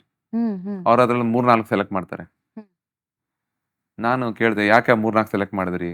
ಹ್ಮ್ ಆ 3-4 ಏನೋ ಒಂದು ಲೈಫ್ನೆಸ್ ಇದೆ, ಏನೋ ಒಂದು ಏನೋ ಒಂದು ಮೂಮೆಂಟ್ ಇದೆ ಅದರಲ್ಲಿ ಅಂತ ಅಂದ್ರು. ಹ್ಮ್ ಆ 3-4 ಏನು ಅನ್ಫಿನಿಶ್ಡ್ ಸೆಲೆಕ್ಟ್ ಮಾಡೋದು 100-150ರಲ್ಲಿ ಆ ಹ್ಮ್ 3 ಮಾಡಿದ್ದು ನಮ್ಮ ತಾತ ಅವರು ನೋಡಿ. ಅಂದ್ರೆ ನಾನ್ ಮಾಡ್ತಾ ಇರೋದು ತಪ್ಪಿದೆ, ಏನೋ ಇದೆ ಇದರಲ್ಲಿ ಗೊತ್ತಾಯ್ತು. ಹುಡುಕು ಅಂತ ಯಾರೊಬ್ರು ಫಾರಿನರ್ಸ್ ಮನೆಗೆ ಬಂದಾಗ ಹ್ಮ್ ಆ ವಿಷಯ ಹೇಳಿದಾಗ ನನ್ಗೆ ಗೊತ್ತಾಗತ್ತೆ. ಹೌದಾ ಹಂಗ 3 ಬರೀ ಅದು 3 ಮಾತ್ರ ಸೆಲೆಕ್ಟ್ ಮಾಡಿದ್ 3 ನಮ್ಮ ತಾತವ್ರು ಮಾಡಿರೋದೆ ಅನ್ಫಿನಿಶ್ಡ್. ಅನ್ಫಿನಿಶ್ಡೇ ಅವ್ರಿಗೆ ಇಷ್ಟ. ನಾನು ರೆಡಿ ಮಾಡಿಟ್ಟಿದ್ದೀನಿ ಅದನ್ನ ಇಷ್ಟಪಡ್ತಿಲ್ಲ ಅವರು. ಹ್ಮ್ ನನಗೆ ಒಳಗೆ ಬೇಜಾರಾಗ್ತಿದೆ ಆದ್ರೆ ಯಾಕೆ ಅನ್ಫಿನಿಶ್ಡ್ ಇಷ್ಟಪಡ್ತಿದ್ದಾರೆ. ಹ್ಮ್ ಹ್ಮ್ ಆಗ ಅರ್ಥ ಆಯ್ತು ಇದ್ರಲ್ಲಿ ಇನ್ನ ಇದೆ, ಇನ್ನ ತಿಳ್ಕೊಬೇಕು. ಆಗ ತಂದೆಯವ್ರ ಮೇಲೆ ಇನ್ನ ಗೌರವ ಜಾಸ್ತಿ ಆಯ್ತು. ಅವ್ರೆಲ್ಲ ಮಾತು ಇನ್ನ ಶ್ರದ್ಧೆಯಿಂದ ತಗೊಂಡೆ. ಹ್ಮ್ ಆಮೇಲೆ ತುಂಬಾ ಹೋಮ್ವರ್ಕ್ಸ್ಗಳು ಮಾಡಿದೆ, ಇನ್ನ ಡ್ರಾಯಿಂಗ್ ಬೇರೆ ಜಾಸ್ತಿ ಮಾಡಿದೆ. ಸೊ ಅಲ್ಲಿಂದ ಈಗ ಮುಂದೆ ಇನ್ನು ಹ್ಮ್ ಸ್ಟೂಡೆಂಟ್ ಆಗೇ ಇರ್ತೀನಿ. ಹೌದು. ಅದು ನನಗೆ ಒಂದು ಪಾಠ ನನಗೆ ಜೀವನದಲ್ಲಿ. ಹ್ಮ್. ಸದ್ಯ ದೇವರು ಜಲ್ದಿ ತಿಳಿಸ್ಕೊಟ್ಬಿಟ್ಟ ಪಾಠ ನನಗೆ ಯಾರ್ದೋ ಮುಖಾಂತರ, ಒಬ್ರು ಫಾರಿನರ್ಸ್ ಮುಖಾಂತರ. ಹೌದು ಹೌದು. ಸೊ ಹೀಗೆ ಆ, ಕೆಲಸದ ಜೊತೆಗೆ ಜೀವನ ನಮ್ಮ ಶೈಲಿ ತುಂಬಾ ಇಂಪಾರ್ಟೆಂಟ್ ಇರುತ್ತೆ. ನಾವು ಹೇಗೆ ಸ್ವೀಕಾರ ಮಾಡ್ತೀವಿ ನಮ್ಮ ಸುತ್ತಮುತ್ತಲಿನ ಇನ್ಫಾರ್ಮೇಶನ್ ಎಲ್ಲ ಕಡೆಯಿಂದ ಬರ್ತಾ ಇತ್ತು. ಒಂದು ಸಣ್ಣ ಮಗುವಿಂದ ಬರ್ಬೋದು, ಇನ್ಯಾರೋ ಇಂದನೋ ಬರ್ಬೋದು. ನನಗೆ ಆ ಟೈಮ್ನಿಂದ ಒಬ್ರು ಫಾರಿನರ್ಸ್ ಇಂದ ಬಂತು. ಹೌದು ಹೌದು. ಆ ಟೈಮ್ನಲ್ಲಿ ನಾನು ಒಂದು ಶೀಲ್ಡ್ ಹಾಕೊಂಡ್ಬಿಟ್ಟಿದ್ರೆ ಇಲ್ಲ ನಾನು ದೊಡ್ಡ ಶಿಲ್ಪಿ ಅಂತ ಅದು ನಾನು ಒಳಗೆ ಹೋಗ್ತಾನೆ ಇರಲಿಲ್ಲ. ಬಹುಶಃ ಈಗ ಸಾವಿರಾರು ಶಿಲ್ಪಿಗಳು ನಾನು ಅಲ್ಲೇ ಉಳಿದೋರ್ತಿದ್ದೆ. ಹೌದು. ಸೊ ಯಾವಾಗ ನಾವು ತುಂಬ ಸೂಕ್ಷ್ಮವಾಗಿರ್ತೀವಿ, ಸೆನ್ಸಿಟಿವ್ ಆಗಿರ್ತೀವಿ, ನೀವು ಸ್ಪಂದಿಸ್ಬೋದು. ಅಯೋಧ್ಯೆಲೂ ಹಾಗೆ ಆಗಿದ್ದು. ಹ್ಮ್ ನಾನು ಅಷ್ಟು ಸೆನ್ಸಿಟಿವ್ ಆಗಿದ್ದಕ್ಕೆ ಭಕ್ತರಿಗೆ ಏನು ಬೇಕು, ಹ್ಮ್ ನಮ್ಮ ಭಾರತೀಯರಿಗೆ ಇದು ದಕ್ಷಿಣ ಭಾರತ, ಉತ್ತರ ಭಾರತ ಆ ರೀತಿ ಏನೂ ಆಗಬಾರ್ದು. ಇದು ಭಾರತೀಯ ಶಿಲ್ಪವಾಗಿರಬೇಕು. ಎಲ್ಲರಿಗೂ ಹೇಗೆ ಕನೆಕ್ಟ್ ಮಾಡಬೇಕಿದು, ಏನು ಮಾಡ್ಬೋದು ಈ ಥರ 7 ತಿಂಗಳು ಯೋಚನೆ ಮಾಡ್ತೇವೆ ಏನು ಮಾಡ್ಬೋದು. ಹ್ಮ್ ಹ್ಮ್ ಸೊ ಆ ಒಂದು ಸೂಕ್ಷ್ಮತೆ ಇದ್ದಾಗ ಜನಕ್ಕೆ ನೀವು ಅರ್ಥ ಮಾಡ್ಕೊಂಡು ಮಾಡಿದಾಗ ಅದು ಗೊತ್ತಾಗುತ್ತೆ ಅವ್ರಿಗೆ. ಅಪ್ಪ. ನೀವು ಹೇಳೋದೇನು ಬೇಕಿಲ್ಲ ಬಾಯ್ ಬಿಟ್ಟು. ಏನು ಹೇಳೋದ್ಬೇಕಿಲ್ಲ. ಅಲ್ಲ ಹಾ. ನೀವು ಅಯೋಧ್ಯೆ ಅಂತ ಮಾತಾಡಿದ್ರೆ ಅಪ್ಪ ಏನ್ ಮಾತಾಡ್ಲಿ ಅನ್ನೋದು ನನಗೆ ಗೊತ್ತಾಗೋದಿಲ್ಲ. ಯಾಕೆ ಹೇಳ್ತೀನಿ, ನಾನು ಅಯೋಧ್ಯಕ್ಕೆ ಹೋದಾಗ ಹ್ಮ್ ಅಂದ್ರೆ ಬಹುಶಃ ಒಂದ್ ಕಡೆ ಆ, ಇದೇನು ಯಾರು ಈ ಕೆತ್ತನೆ ಮಾಡಿದ್ದು, ಅವ್ರ ಹೆಸರು ಹೇಳ್ಬಿಟ್ರಲ್ಲ ಇವರು, ಹ್ಮ್ ಹ್ಮ್ ಹೆಸರು ಹೇಳ್ಬೇಕಿತ್ತಾ ಅನ್ನೋ ಒಂದು ಕ್ವೆಶ್ಚನ್ ನನಗಿತ್ತು. ಯಾಕಂದ್ರೆ ಎಲ್ರಿಗೂ ಗೊತ್ತಾಗ್ಬಿಡುತ್ತೆ ಇವರೇ ಮಾಡಿದ್ದು ಅಂತ. ಇದೊಂಥರ ಮನುಷ್ಯರು ಮಾಡಿರೋದು ಅಂತ ಅನ್ಸ್ಬಿಡುತ್ತಲ್ವಾ.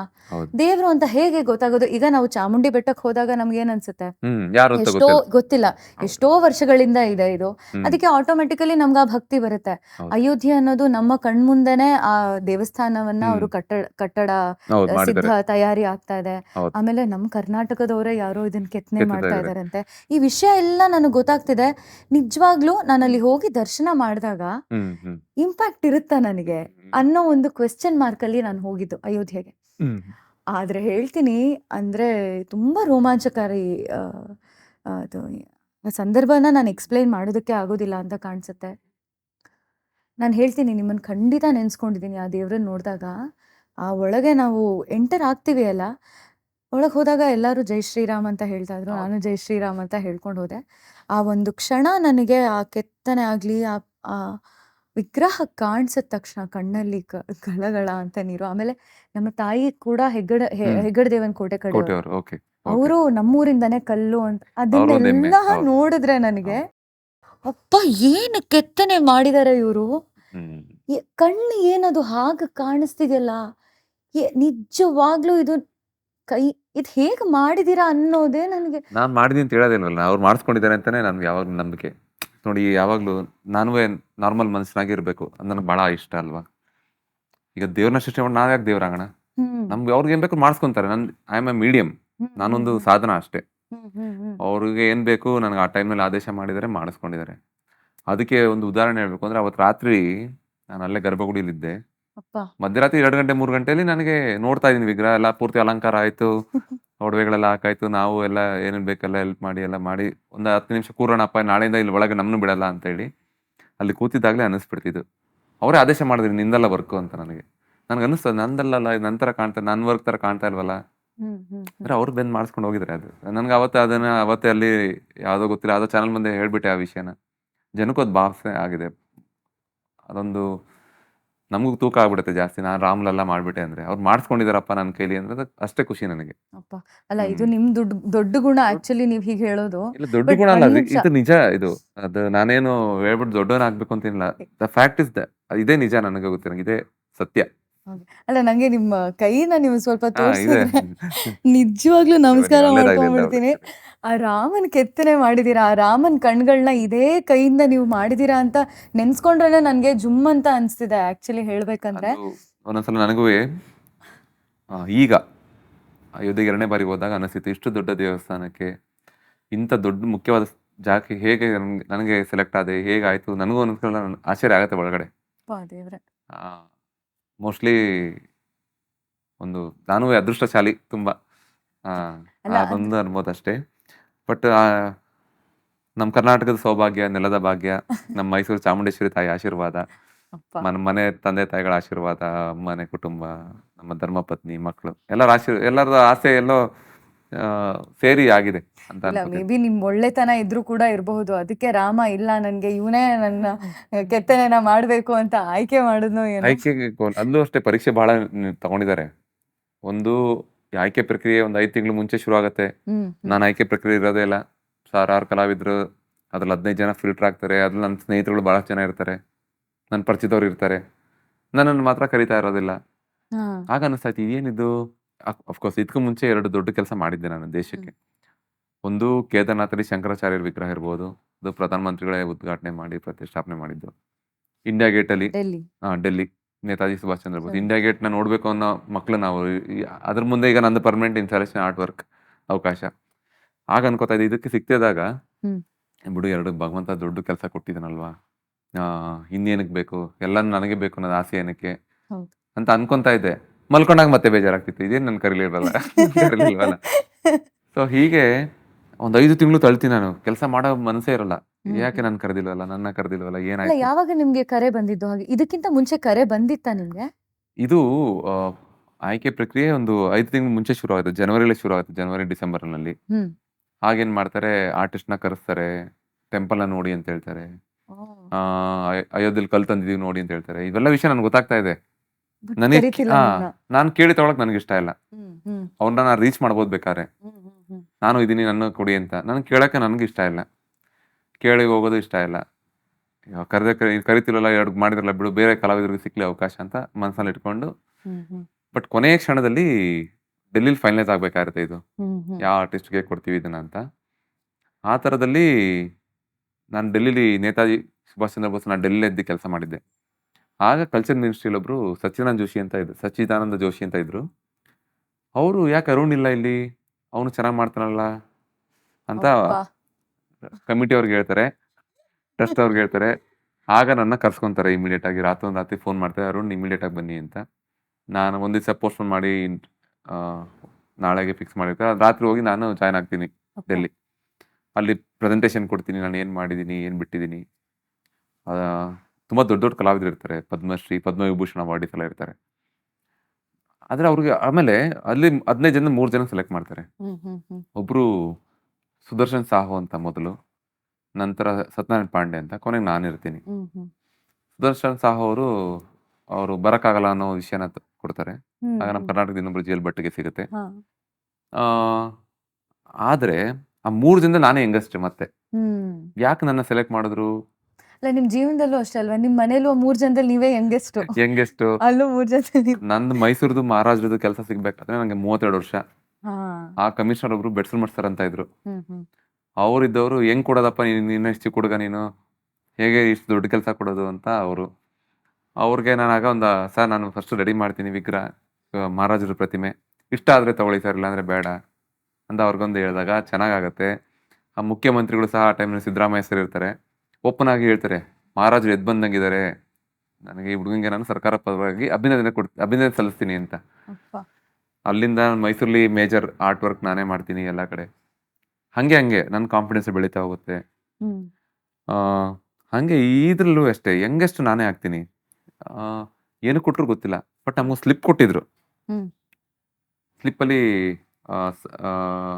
ಎಷ್ಟು ಟೈಮ್ ಬೇಕು, ಏನು ಮಾಡ್ತೀರಾ, ನಿಮ್ಮ ಕಾರ್ಯವೈಖರಿ ಏನು, ಎಷ್ಟು ಕಾಸ್ಟ್ ಆಗುತ್ತೆ ಎಲ್ಲ ಬರ್ದು ಕೊಡಬೇಕು. ಹ್ಮ್ ಹ್ಮ್ ಹ್ಮ್ ನನಗೆ ಹೆಂಗ್ ಮಾಡ್ತೀರಾ ಅನ್ನೋದಕ್ಕೆ ಏನ್ ಮಾಡಿದೀನಿ, ಒಂದೇ ಪೇಜ್ ಕೊಟ್ಟಿದ್ದಾರೆ. ಬಾಕ್ಸ್ ಹಾಕಿ ಎಳೆ ಮಕ್ಳಂಗೆ ಎಷ್ಟೊಂದು ಪಾಯಿಂಟ್ಸ್ ಬರ್ದ್ಬಿಟ್ಟಿದೀನಿ. ಮೋಸ್ಟ್ಲಿ ಅದರಿಂದನೇ ಸೆಲೆಕ್ಟ್ ಆಗಿರ್ಬೋದು ನಾನು. ಬಹುಶಃ. ಅಂದ್ರೆ ನಾನು ಎಕ್ಸ್‌ಪ್ರೆಸ್ ಮಾಡಿದೀನಿ ಆಗ್ಲೇನೆ. ನಾನಿಲ್ಲ ರಾಮಲೆಲ್ಲ ನಾವೆಲ್ಲೂ ನೋಡಿಲ್ಲ, ಹುಡುಕ್ತೀವಿ ಅವ್ರನ್ನ. ಹೌದು. ಅದ್ ನಾವು ಸಮಯ ಕೊಟ್ಟರೆ ಅವ್ರು ನಮ್ಗೆ ಸಿಗ್ತಾರೆ. ಹಿಂಗೆ ಬರ್ದೀನಿ ಕತೆ ತರ ನಾನೆಲ್ಲುವೆ. ಮೋಸ್ಟ್ಲಿ ಆ ಒಂದು ಕಾನ್ಫಿಡೆನ್ಸ್ ಇಂದ ಅವ್ರು ನನ್ನ ಸೆಲೆಕ್ಟ್ ಮಾಡಿದ್ರು ಅಂತ ಅನ್ಸುತ್ತೆ. ಹ್ಮ್ ಹ್ಮ್ ಏನಕ್ಕೆ ಸೆಲೆಕ್ಟ್ ಮಾಡೋದು ನಾನು ಇನ್ನ ಕೇಳಿಲ್ಲ, ಅವ್ರನ್ನ ಕೇಳಬೇಕು ಹೋದಾಗ ಈ ಸಲ. ಹ್ಮ್ ಹ್ಮ್ ಸೊ ಹೀಗೆ ನಾನು ಸೆಲೆಕ್ಟ್ ಆಗ್ತೀನಿ 3 ಜನ. ಆ, ಜೊತೆಗೆ ನಾನೊಂದು ರಿಕ್ವೆಸ್ಟ್ ಮಾಡ್ಕೊಂತೀವಿ ಅಲ್ಲಿ. ಹ್ಮ್ ಅವ್ರೊಂದು ಮಾಡಲ್ ಮಾಡಿ ಮೊದಲು ಅಂತ ಹೇಳ್ತಾರೆ. ನಾನು ಅಂತೀನಿ ಹ್ಮ್ ಮಾಡಲ್ ಬೇಡಿ ಸರ್. ನಾವೊಂದು 7 ತಿಂಗಳು 8 ತಿಂಗಳು ಮಾಡಬೇಕು ಅಂತ ಅನ್ಕೊಂಡಿದೀವಿ. ಹ್ಮ್ ಹ್ಮ್ ಈಗ ಮಾಡಲ್ ಮಾಡಿದ್ರೆ ಅದನ್ನ ಹೌದು. ಕಾಪಿ ಮಾಡ್ತೀವಿ ಅಷ್ಟೇ. ಹೌದು 15 ದಿವಸ ಒಂದು ಹೌದು. ಮಾಡಲ್ ಮಾಡ್ಬೋದು. ಹ್ಮ್ ಹ್ಮ್ ಅದನ್ನೇ ಕಾಪಿ ಮಾಡೋದ್ರಿಂದ ಏನಿಲ್ಲ. ಹ್ಮ್. ನಾನಂತ ಇಲ್ಲ, ಹುಡ್ಕೋಣ ಸರ್ ನಾವಲ್ಲಿ ಸಿಗ್ತಾರೆ. ಅದೇ ಈ ಭಾಷೆ ಅವ್ರಿಗೆ ಹುಡುಕ್ಬೇಕಂದ್ರೆ ನನಗೆ ಗೊತ್ತಿಲ್ಲ. ಅವ್ರಿಗೆ ಈ ಭಾಷೆಲ್ಲೇ ಮಾತಾಡಿದ್ದೀನಿ ನಾನು. ಹಾ, ನಾವು ಅಲ್ಲಿ ಕಲ್ಲೊಳಗೆ ಇರ್ತಾರೆ ಅವರು, ಹುಡ್ಕೋಣ ಅವ್ರನ್ನ. ಆ, ಅಪ್ಪಾ. ಆಮೇಲೆ ಅವ್ರು ಒಪ್ಕೊಂತಾರೆ. ಒಂದು ಮಾಡಲ್ ಇಲ್ದೇನೆ ಕೆಲಸ ಮಾಡಕ್ಕೆ ಅವಕಾಶ ಕೊಡ್ತಾರೆ ನಮಗೆ. ಹ್ಮ್ ಅದು ತುಂಬಾ ದೊಡ್ಡ ಗುಣ ಅವ್ರದುವೆ. ಒಬ್ಬ ಹುಡುಗನ ಮಾತು ಕೇಳೋ ಅಥವಾ ಬೇರೆ ಆರ್ಟಿಸ್ಟ್‌ಗಳ ಸಜೆಷನ್ ಮಾತು ಕೇಳಿ, ಏನು ಮಾಡಲ್ ಇಲ್ದೇನೆ ಹ್ಮ್ ಆಯ್ತು ನೀವು ಮಾಡಿ, ನಿಮ್ಮ ಮೇಲೆ ನಂಬಿಕೆ ಇದೆ ಅಂತ ಹೇಳಿ ನಮ್ಮನ್ನ ಬಿಡ್ತಾರೆ. ಹ್ಮ್ ನನಗೆ ಮಾಡಲ್ ಮಾಡಿ ಅದನ್ನ ಕಾಪಿ ಮಾಡೋದು ನಂಗೆ ಇಷ್ಟನೇ ಇರಲ್ಲ. ಹೌದು. ಯಾಕಂದ್ರೆ ತುಂಬಾ ಸಮಯದ ಇನ್ನೇನೋ ಒಂದು ಇನ್ಫಾರ್ಮೇಶನ್ ಬರುತ್ತೆ, ಇದನ್ನ ಮಾಡ್ಬೇಕು ಅಂತ ಇರುತ್ತೆ. ಅದ್ ಮಾಡ್ಬಿಟ್ರೆ ಅದಕ್ಕೆ ಸ್ಟಿಕ್ ಆಗ್ಬಿಡ್ತೀವಿ. ಬರೀ ಹೌದು ಅಷ್ಟನ್ನೇ ಇದು ಹೌದು ಮಾಡ್ಬೇಕಾಗಿರುತ್ತೆ. ಹೌದು. ಸೊ ಆಗ ಶುರು ಮಾಡ್ತೀವಿ. ಆ, ಏಪ್ರಿಲಲ್ಲಿ ನಮಗೆ ವಿಷಯ ಗೊತ್ತಾಗತ್ತೆ. ಹ್ಮ್ ನನಗೆ ಬಂದು ಕಲ್ಲು ನೋಡಿ ಅಂತ ಒಂದು ಲೆಟರ್ ಬರ್ತದೆ. ಹ್ಮ್ ಬಂದು ನಿಮ್ಗೆ ಯಾವ ಕಲ್ಲು ಬೇಕು ಸೆಲೆಕ್ಟ್ ಮಾಡ್ಕೊಳ್ಳಿ ಅಂತೆಲ್ಲ ಮಾಡ್ತದೆ. ಮಾಡಿ ಶುರು ಮಾಡ್ತೀವಿ ಕೆಲಸ. ಜೂನಲ್ಲಿ ಶುರು ಮಾಡ್ತೀವಿ. ಹ್ಮ್ ಭಗವಂತ ಪರೀಕ್ಷೆ ಅಲ್ಲಿ ತಗೊಂಡ ಸ್ಟಾರ್ಟಿಂಗು. ಅಲ್ಲ, ಆಯ್ತು. ಕಲ್ ಆಲ್ರೆಡಿ ಎಲ್ಲಿ ಸೆಲೆಕ್ಟ್ ಮಾಡಿದ್ದು ನಿಮ್ಗೆ ಹಿಂಗ್ ಗೊತ್ತಾಯ್ತು ಇಲ್ಲ, ಇದೇ ಕಲ್ ತಗೋಬೇಕು ಅಂತ? ಕಲ್ಲು ನಾನು ಸೆಲೆಕ್ಟ್ ಮಾಡಿರಲ್ಲ. ಕಲ್ಲು ಸೆಲೆಕ್ಷನ್ ಏನ್ ಮಾಡಿರುತ್ತೆ, Indian institute of rock management ಅಂತ ಓ. ಒಂದು ಸೆಂಟ್ರಲ್ ಗವರ್ಮೆಂಟ್ ಸಂಸ್ಥೆ ಇದೆ. ಅಲ್ಲಿ ಪ್ರಿನ್ಸಿಪಲ್ ಸೈಂಟಿಸ್ಟ್ ಅವ್ರನ್ನ ಅಪಾಯಿಂಟ್ ಮಾಡಿರ್ತಾರೆ ಈ ಕೆಲಸಕ್ಕೆ. ಅಯೋಧ್ಯೆಲಿರೋ ಎಲ್ಲಾ ಕಲ್ಲುವೆ ಆ ಸಂಸ್ಥೆಯಿಂದ ಟೆಸ್ಟ್ ಆಗಿ ಬರಬೇಕು. ಅವರು ಎಲ್ಲಾ ಕಡೆಯಿಂದ ಕಲ್ಲು ತಂದಿರ್ತಾರೆ. ಒಂದು ನೇಪಾಳಿಂದ ತಂದಿರ್ತಾರೆ, ಕಾರ್ಕಳದಿಂದ ತಂದಿರ್ತಾರೆ, ಅಪ್ಪಾ. ನಮ್ಮ ಕೋಟೆಯಿಂದ ತಂದಿರ್ತಾರೆ. ಆ, ಸೊ ಆ ಕಲ್ಗಳು ಸೆಲೆಕ್ಟ್ ಮಾಡ್ಕೋಬೇಕು. ನಾವು ಮೊದಲು ಒಂದು ಕಲ್ಲು ತಗೊಂಡೋಗಿರ್ತೀವಿ. ಅದೇನೋ ಜೂನಲ್ಲಿ ಶುರು ಮಾಡ್ತೀವಿ ಕೆಲಸ. ಜೂನಲ್ಲಿ ಶುರು ಮಾಡಿ ಒಂದು ಕಲ್ಲು ತಗೊಂಡೋಗಿರ್ತೀನಿ. ನಾನು ತಗೊಂಡೋಗ್ಬಿಟ್ಟಿರ್ತೀನಿ. ಹ್ಮ್ ಅದೇನಾಗುತ್ತೆ, 3-4 ತಿಂಗಳಾದ್ಮೇಲೆ ನನ್ನ ಡೆಲ್ಲಿಗೆ ಬರೋಕೆ ಹೇಳ್ತಾರೆ. ಹ್ಮ್ ಬರೋಕೆ ಹೇಳಿದಾಗ ನನಗೆ ಭಾಳ ಖುಷಿ ಆಗ್ಬಿಡುತ್ತೆ. ಮೋಸ್ಟ್ಲಿ ಕೆಲಸ ಚೆನ್ನಾಗಿ ಮಾಡ್ತಾ ಇದ್ದೀನಲ್ವಾ, ಇನ್ನೇನು ದೊಡ್ಡ ಕೆಲಸ ಕೊಡಲಿಕ್ಕೆ ಕರೆದಿದ್ದಾರೆ ಅಂತ ಅನ್ಕೊಂಡು ಹೋಗ್ತೀನಿ ಡೆಲ್ಲಿಗೆ. ಹ್ಮ್ ಒಂದು 65% ವರ್ಕ್ ಮುಗ್ದೋಗಿರುತ್ತೆ ನಂದು. ಹ್ಮ್ ಆಗ ನೃಪೇಂದ್ರ ಮಿಶ್ರಾ ಸರ್ ಅಂತಿದ್ದಾರೆ. ಅವರು ಕನ್ಸ್ಟ್ರಕ್ಷನ್ ಕಮಿಟಿ ಚೇರ್ಮನ್. ಮೋಸ್ಟ್ಲಿ ಹ್ಮ್ ನನ್ನ ಜೀವನದಲ್ಲಿ ಅವ್ರನ್ನೆಲ್ಲ ಭೇಟಿ ಮಾಡಿದ್ದು ತುಂಬಾ, ಅದು ಇಷ್ಟು ಕಮ್ಮಿ ವಯಸ್ಸಲ್ಲಿ ಭೇಟಿ ಮಾಡಿದ್ದು ತುಂಬಾ ಒಂದು ನನ್ನ ಸೌಭಾಗ್ಯ ಅಂತ ಹೇಳ್ಬೋದು. ಯಾಕಂದ್ರೆ ಅಷ್ಟು ಡಿಸಿಪ್ಲಿನ್, ಅಷ್ಟು ಕ್ಲಿಯರ್ ಇದ್ದಾರೆ ಅವರೆಲ್ಲ ಮೈಂಡಲ್ಲಿ. ಅವ್ರು ಕರೆದ್ಬಿಟ್ಟು, ಅರುಣ್ ಕೂತ್ಕೊಳ್ಳಿ, ಆ, ನೀವು ಮಾಡ್ತಿರೋ ವಿಗ್ರಹದಲ್ಲಿ ಕಲ್ಲಿನಲ್ಲಿ ಒಂದು ನೆಗೆಟಿವ್ ರಿಪೋರ್ಟ್ ಬರ್ತಾ ಇದೆ ಟೆಸ್ಟಿಂಗಲ್ಲಿ. 8 ಟೈಪ್ ಆಫ್ ಟೆಸ್ಟಿಂಗ್ ನಡೆಯುತ್ತೆ. ಅದ್ರಲ್ಲಿ ಒಂದು ಟೆಸ್ಟಿಂಗ್ ನೆಗೆಟಿವ್ ಬರ್ತಾ ಇದೆ ನಿಮ್ಮ ಕಲ್ಲಲ್ಲಿ. ಹ್ಮ್ ಇದು ದೇಶದ ವಿಷಯ, ನಾವು ದೇಶದ ಜನತೆಗೆ ಉತ್ತರ ಕೊಡಬೇಕಾಗತ್ತೆ. ಅದರಿಂದ ನೀವು ಯಂಗ್ಸ್ಟರ್ ಇದ್ದೀರಾ, ಬೇರೆ ಒಂದು ಹೊಸ ಕೆಲಸ ಶುರು ಮಾಡಿ, ಅದು ಬಿಟ್ಬಿಡಿ ಅದನ್ನ ಅಂತ ನಂಗೆ ಅರ್ಧದಲ್ಲಿ ಹೇಳ್ತಾರೆ. ಹ್ಮ್ ಹ್ಮ್ ಹ್ಮ್ ನೋಡಿ, ಆ ವಿಷಯನ ಅವರು ಹೈಡ್ ಮಾಡಿ ನನ್ನ ಸೆಲೆಕ್ಟ್ ಮಾಡದೆ ವಾಪಸ್ ಕಳಿಸ್ಬೋದಾಯ್ತು. ಹೌದು. ಬಟ್ ಅವ್ರನ್ನ ನನ್ನ ಕರೆಸಿ ಈ ರೀತಿ ಹೇಳಿದಾಗ ನನಗೆ ಆಯ್ತು ಸರ್, ನಾನು ಮಾಡ್ತೀನಿ. ಇನ್ನು 2 ತಿಂಗಳು 3 ತಿಂಗಳು ಸಮಯ ಇದೆ ಅಷ್ಟೇ ಇನ್ನು. ಆಯ್ತು ಸರ್ ಅಂತ ಹೇಳ್ತೀನಿ. ಬಟ್ ಆಗ ಬರೋಷ್ಟರಲ್ಲಿ ಮತ್ತೆ ಯೋಚನೆ ಶುರು ಆಗ್ಬಿಡುತ್ತೆ. ಏನಕ್ಕೆ ದೇವರು ಇಷ್ಟೊಂದು ಆ, ಮೋಸ ಮಾಡಿಬಿಟ್ಟ ನನಗೆ, ಹಾಗೆ ಹೀಗೆ ಅಂತ ಸ್ವಲ್ಪ ಬೇಜಾರಾಗುತ್ತೆ. ತುಂಬ ಡಿಸಪಾಯಿಂಟ್ ಅಂತ, ಆಲ್ಮೋಸ್ಟ್ ಡಿಪ್ರೆಷನ್ಲೇ ಇರ್ತೀನಿ ಅಂದ್ಕೊಳ್ಳಿ. ಹ್ಮ್ ಹ್ಮ್ ಆಗ ಅಲ್ಲಿ ಸೆಕ್ರೆಟರಿ, ನಮ್ಮ ರಾಮ ಜನ್ಮಭೂಮಿ ಸೆಕ್ರೆಟರಿ ಅವರು, ಚಂಪತ್ ರಾಯ್ ಸರ್ ಬರ್ತಾರೆ. ಅವ್ರು ತುಂಬ ಬ್ಯುಸಿ, ಹ್ಮ್ ಇಡೀ ಅಯೋಧ್ಯೆದ ಪೂರ್ತಿ ಇನ್ಚಾರ್ಜ್ ಇರ್ತಾರೆ. ಅವರು ಪರ್ಸ್ನಲ್ ಆಗಿ ಬಂದು ಒಂದು 15 ನಿಮಿಷ ನನಗೆ ಸಮಾಧಾನ ಮಾಡಿ ಹೇಳಿದ್ರು, ಭಗವಂತ ಪರೀಕ್ಷೆ ತಗೊಂತಾನೆ, ನೀನು ಸೋಲ್ಬೇಡ, ಹಿಮ್ಮತ್ ಮತ್ತಾರೋ, ಭಗವಾನ್ ಪರೀಕ್ಷೆ ಲೇ ರೇ ಆಪ್ಕೋ, ಹಿಮ್ಮತ್ ಮತ್ತಾರೋ ಅಂತೇಳಿ ನನಗೆ ಹೇಳ್ತಾರೆ. ಅಲ್ಲಿಂದ ನನಗೆ ಮತ್ತೆ, ನಾನು ಈ ವಿಷಯ ಮನೇಲೂ ಹೇಳಿರಲ್ಲ. ಮನೇಲಿ ಹೇಳಿದ್ರೆ ಇವರೆಲ್ಲ ಟೆನ್ಷನ್ ಆಗಿಬಿಡ್ತಾರೆ ತುಂಬ. ಹೌದು. ಮನೇಲಿ ವೈಫ್ಗೂ ಹೇಳಿರಲ್ಲ, ಯಾಕಂದ್ರೆ ಅವ್ರ ಮಕ್ಳು ಕೇರ್ ತೊಗೊತಿದ್ದಾರೆ, ನಾನು ಇರಲ್ಲ ಮನೇಲಿ. ಈ ವಿಷಯ ಮನೇಲಿ ಹೇಳಲ್ಲ. ನಾನೇನು ಮಾಡ್ತೀನಿ, ಇನ್ನೊಂದು ಕಲ್ಲು ಹುಡುಕ್ಬೇಕು, ಹ್ಮ್ ಇನ್ನೊಂದು ಕಲ್ಲು ಟೆಸ್ಟಿಂಗಿಗೆ ಹೋಗ್ಬೇಕು. ಟೆಸ್ಟಿಂಗ್ ಅಪ್ರೂವ್ ಆದ್ಮೇಲೆ ಶುರು ಮಾಡಬೇಕು. ಆ ಒಂದು 15 ಡೇಸ್ ಆಗುತ್ತೆ ಅದಕ್ಕೆ ಪ್ರೋಸೆಸ್. ಹ್ಮ್ ಹ್ಮ್ ಅಲ್ಲಿ ತುಂಬ ಬೇಜಾರಾಗ್ತಿತ್ತು. ಟೈಮ್ ಏನಪ್ಪ ಸಿಗಲ್ಲ. ಟೈಮ್ ಇಲ್ಲ, ಏನಾಗ್ತಿದೆ ತುಂಬ ಸ್ವಲ್ಪ ರೆಸ್ಟ್ಲೆಸ್ ಆಗ್ತಾ ಇದ್ದೆ. ಹ್ಮ್ ಹ್ಮ್ ಹ್ಮ್ ಬಟ್ ಯಾವಾಗ ನನ್ನ ಕೈ ಕಲ್ಲು ಬಂತು, ಹ್ಮ್ ಮೊದಲನೇ ವಿಗ್ರಹ ಎಷ್ಟು ಅದರಿಂದ ಆ ಸ್ಟೇಜಿಂದ ಮುಂದೆ ಪಾಸ್ ಆದ ಕೂಡಲೇ ನಾನು ಹ್ಮ್ ನಾರ್ಮಲ್ ಆದೆ. ಹಾ. ಬಟ್ ಇನ್ನೂ ಅವಕಾಶ, ಮೊದಲೇನೇನು ಮಾಡಿದ್ದು ಇನ್ನ ರೆಕ್ಟಿಫೈ ಮಾಡ್ಕೊಳಕ್ ಒಂದು ಅವಕಾಶ ಸಿಕ್ತು. ಕರೆಕ್ಟ್. ಇನ್ನ ಚೆನ್ನಾಗಿ ಅಷ್ಟರೊಳಗೆ ಜನಗಳ ಜೊತೆ ಜಾಸ್ತಿ ಮಾತಾಡ್ತಾ ಇದ್ದೆ. ಅವ್ರ ಪ್ರೀತಿ ಏನು, ಇನ್ನೇನ್ ಮಾಡ್ಬೇಕು ಅನ್ನೋ ಮಾಹಿತಿ ಇನ್ನ ಕ್ಲಾರಿಟಿ ಚೆನ್ನಾಗಿ ಬಂತು ನನಗೆ. ಆಮೇಲೆ ಅವ್ರಿಗೂ ಆಶ್ವಾಸನೆ ಹೇಳಿದ್ದೆ, ಕೊಟ್ಟಿದ್ದೆ ನಾನು. ಮೊದಲನೇ ವಿಗ್ರಹಕ್ಕಿಂತ ಚೆನ್ನಾಗಿ ಮಾಡಿ ಕೊಡ್ತೀನಿ ಸರ್ ಅಂತ ಟ್ರಸ್ಟ್ ಅವ್ರಿಗೆ. ಕಮ್ಮಿ ಟೈಮ್ ಅಂತ ಹೇಳಿ ನಾನು ಹೇಗೋ ಮಾಡ್ಬಿಡಲ್ಲ, ಬೇಕಾದ್ರೆ ಎಕ್ಸ್ಟ್ರಾ ವರ್ಕ್ ಮಾಡ್ತೀನಿ ತುಂಬಾ ಟೈಮು. ಅಷ್ಟು ಅಷ್ಟು ಏನಂತೀವಿ ಫಿಸಿಕಲಿ ಫಿಟ್ ಆಗಿದ್ದೀನಿ, ನಾನು ಮಾಡಿಕೊಡ್ತೀನಿ ಅಂತ ಹೇಳಿ ಅವ್ರಿಗೆ ನಂಬಿಕೆಯನ್ನು ಉಳ್ಕೊಳ್ಳೋಷ್ಟು ಕೆಲಸ ಮಾಡಿ ಶುರು ಮಾಡ್ತೀನಿ. ಹಂಗೆ ಇವರು ಹಂಗೆ ಮಾಡಿಸ್ಕೊಂಡ್ರು ನನಗೆ. ನಾನು ಗಲಾಟೆ ಮಾಡೋಕ್ಕೆ ಶುರು ಮಾಡಿದೆ, ನೀವು ನನಗೆ ದರ್ಶನ ಕೊಡ್ಲೇಬೇಕು, ನನಗೆ ಗೊತ್ತಿಲ್ಲ ನನ್ನ ಜೊತೆ ಯಾಕೆ ಈಗ ಆಟ ಆಡ್ತಾ ಇದ್ದೀರಾ ಹಾಗೆ ಈಗ. ನನಗೆ ಏನಾಗುತ್ತೆ, ಕಲ್ ಜೊತೆ ನೀವು ಇಷ್ಟು ಟೈಮ್ ಕಳಿತಿರ್ತೀರಾ, ಬೇಜಾರಾಗ್ಬಿಡುತ್ತೆ ನಿಮಗೆ ಅಲ್ವಾ. ಒಂದೇ ಈಗ ಬರೀ 3 ಹೊತ್ತು ನೀವು ಕಲ್ ನೋಡ್ಬೇಕು ಅಂದ್ರೆ ಏನಾಗುತ್ತೆ ನಿಮಗೆ, ಬೋರ್ ಆಗುತ್ತೆ. ನನಗೆ ಅದ್ರ ಜೊತೆನೆ ಮಾತಾಡೋದು. ಹೌದಾ, ನಿಮ್ದು ಹಣೆ ಹೀಗಿರುತ್ತಾ, ನಿಮ್ಮ ಹಣೆ ಇನ್ನೆಂಗಿರುತ್ತೆ, ನಿಮ್ಮ ಕಿವಿ ಈಗ ಮಾಡಿದ್ರೆ ಹಿಂಗಿರುತ್ತೆ, ಒಂದು ಇಂಟ್ರಾಕ್ಷನ್ ನನಗೆ ಮಾಡೋ ಅಭ್ಯಾಸ. ಇದೊಂದೇ ಅಲ್ಲ, ಎಲ್ಲ ಕೆಲಸನೂ ಹೀಗೆ ಮಾಡೋದು ನಾನು. ಅದೊಂದು ಮಾಡ್ತೀನಿ. ಮತ್ತೆ ಡೈಲಿ ಮೋಟಿವೇಶನ್ ಏನಾದ್ರು ಸಿಗುತ್ತೆ ನಿಮ್ಗೆ on the way. Daily motivation ನನಗೆ ಬೇಕು ಏನಾದ್ರು ಒಂದು. ನಾನು ನಿಮ್ಗೆ ಅದನ್ನೇ ಕೇಳೋಣ ಅಂತ ಅನ್ಕೊಂಡೆ. ಈಗ ರಾಮಲಲ್ಲನ ವಿಗ್ರಹ ಮಾತ್ರ ಅಲ್ಲ, ಈಗ ಯಾವುದೇ ವಿಗ್ರಹ ಮಾಡುವಾಗ ಈಗ ಕೆಲವು ಕಡೆ ನಿಮ್ಗೆ ರೆಫರೆನ್ಸಸ್ ಕೊಡ್ತಾರೆ ಅಂತ ಕಾಣಿಸುತ್ತೆ, ಇದೇ ತರ ಕೆತ್ತನೆ ಬರ್ಬೇಕು ಅಂತ. ಕೆಲವು ಕಡೆ ನಿಮ್ಗೆ ರೆಫರೆನ್ಸಸ್ ಇರೋದಿಲ್ಲ, ನೀವಾಗೆ ಚಿತ್ರವನ್ನ ಬಿಡಿಸ್ಬೇಕು ಮೊದಲು, ಅದಾದ ನಂತರ ಅದನ್ನ ಶಿಲ್ಪಕಲೆಯಾಗಿ ಟ್ರಾನ್ಸ್ ಅಂತ ಮಾಡ್ಕೋಬೇಕು.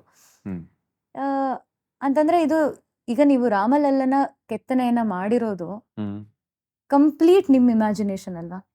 ಹೌದು. ಅಂದ್ರೆ ನಿಮ್ಗೆ ಕಣ್ಣಿಗೆ ಆ ದೃಶ್ಯ ಬಂದಿದ್ದನ್ನ ನೀವು ಚಿತ್ರದಲ್ಲಿ ಬರ್ದು ಅದನ್ನ ನನಗೆ ದೃಶ್ಯ ಬರ್ಲಿಲ್ಲ. ನಾನು ಅದಕ್ಕೆ ಏನ್ ಮಾಡ್ತೀವಿ, ಸ್ವಲ್ಪ ಬೇರೆ ಒಂದು ಪ್ರೋಸೆಸ್ನ ಹುಡುಕ್ತೀವಿ.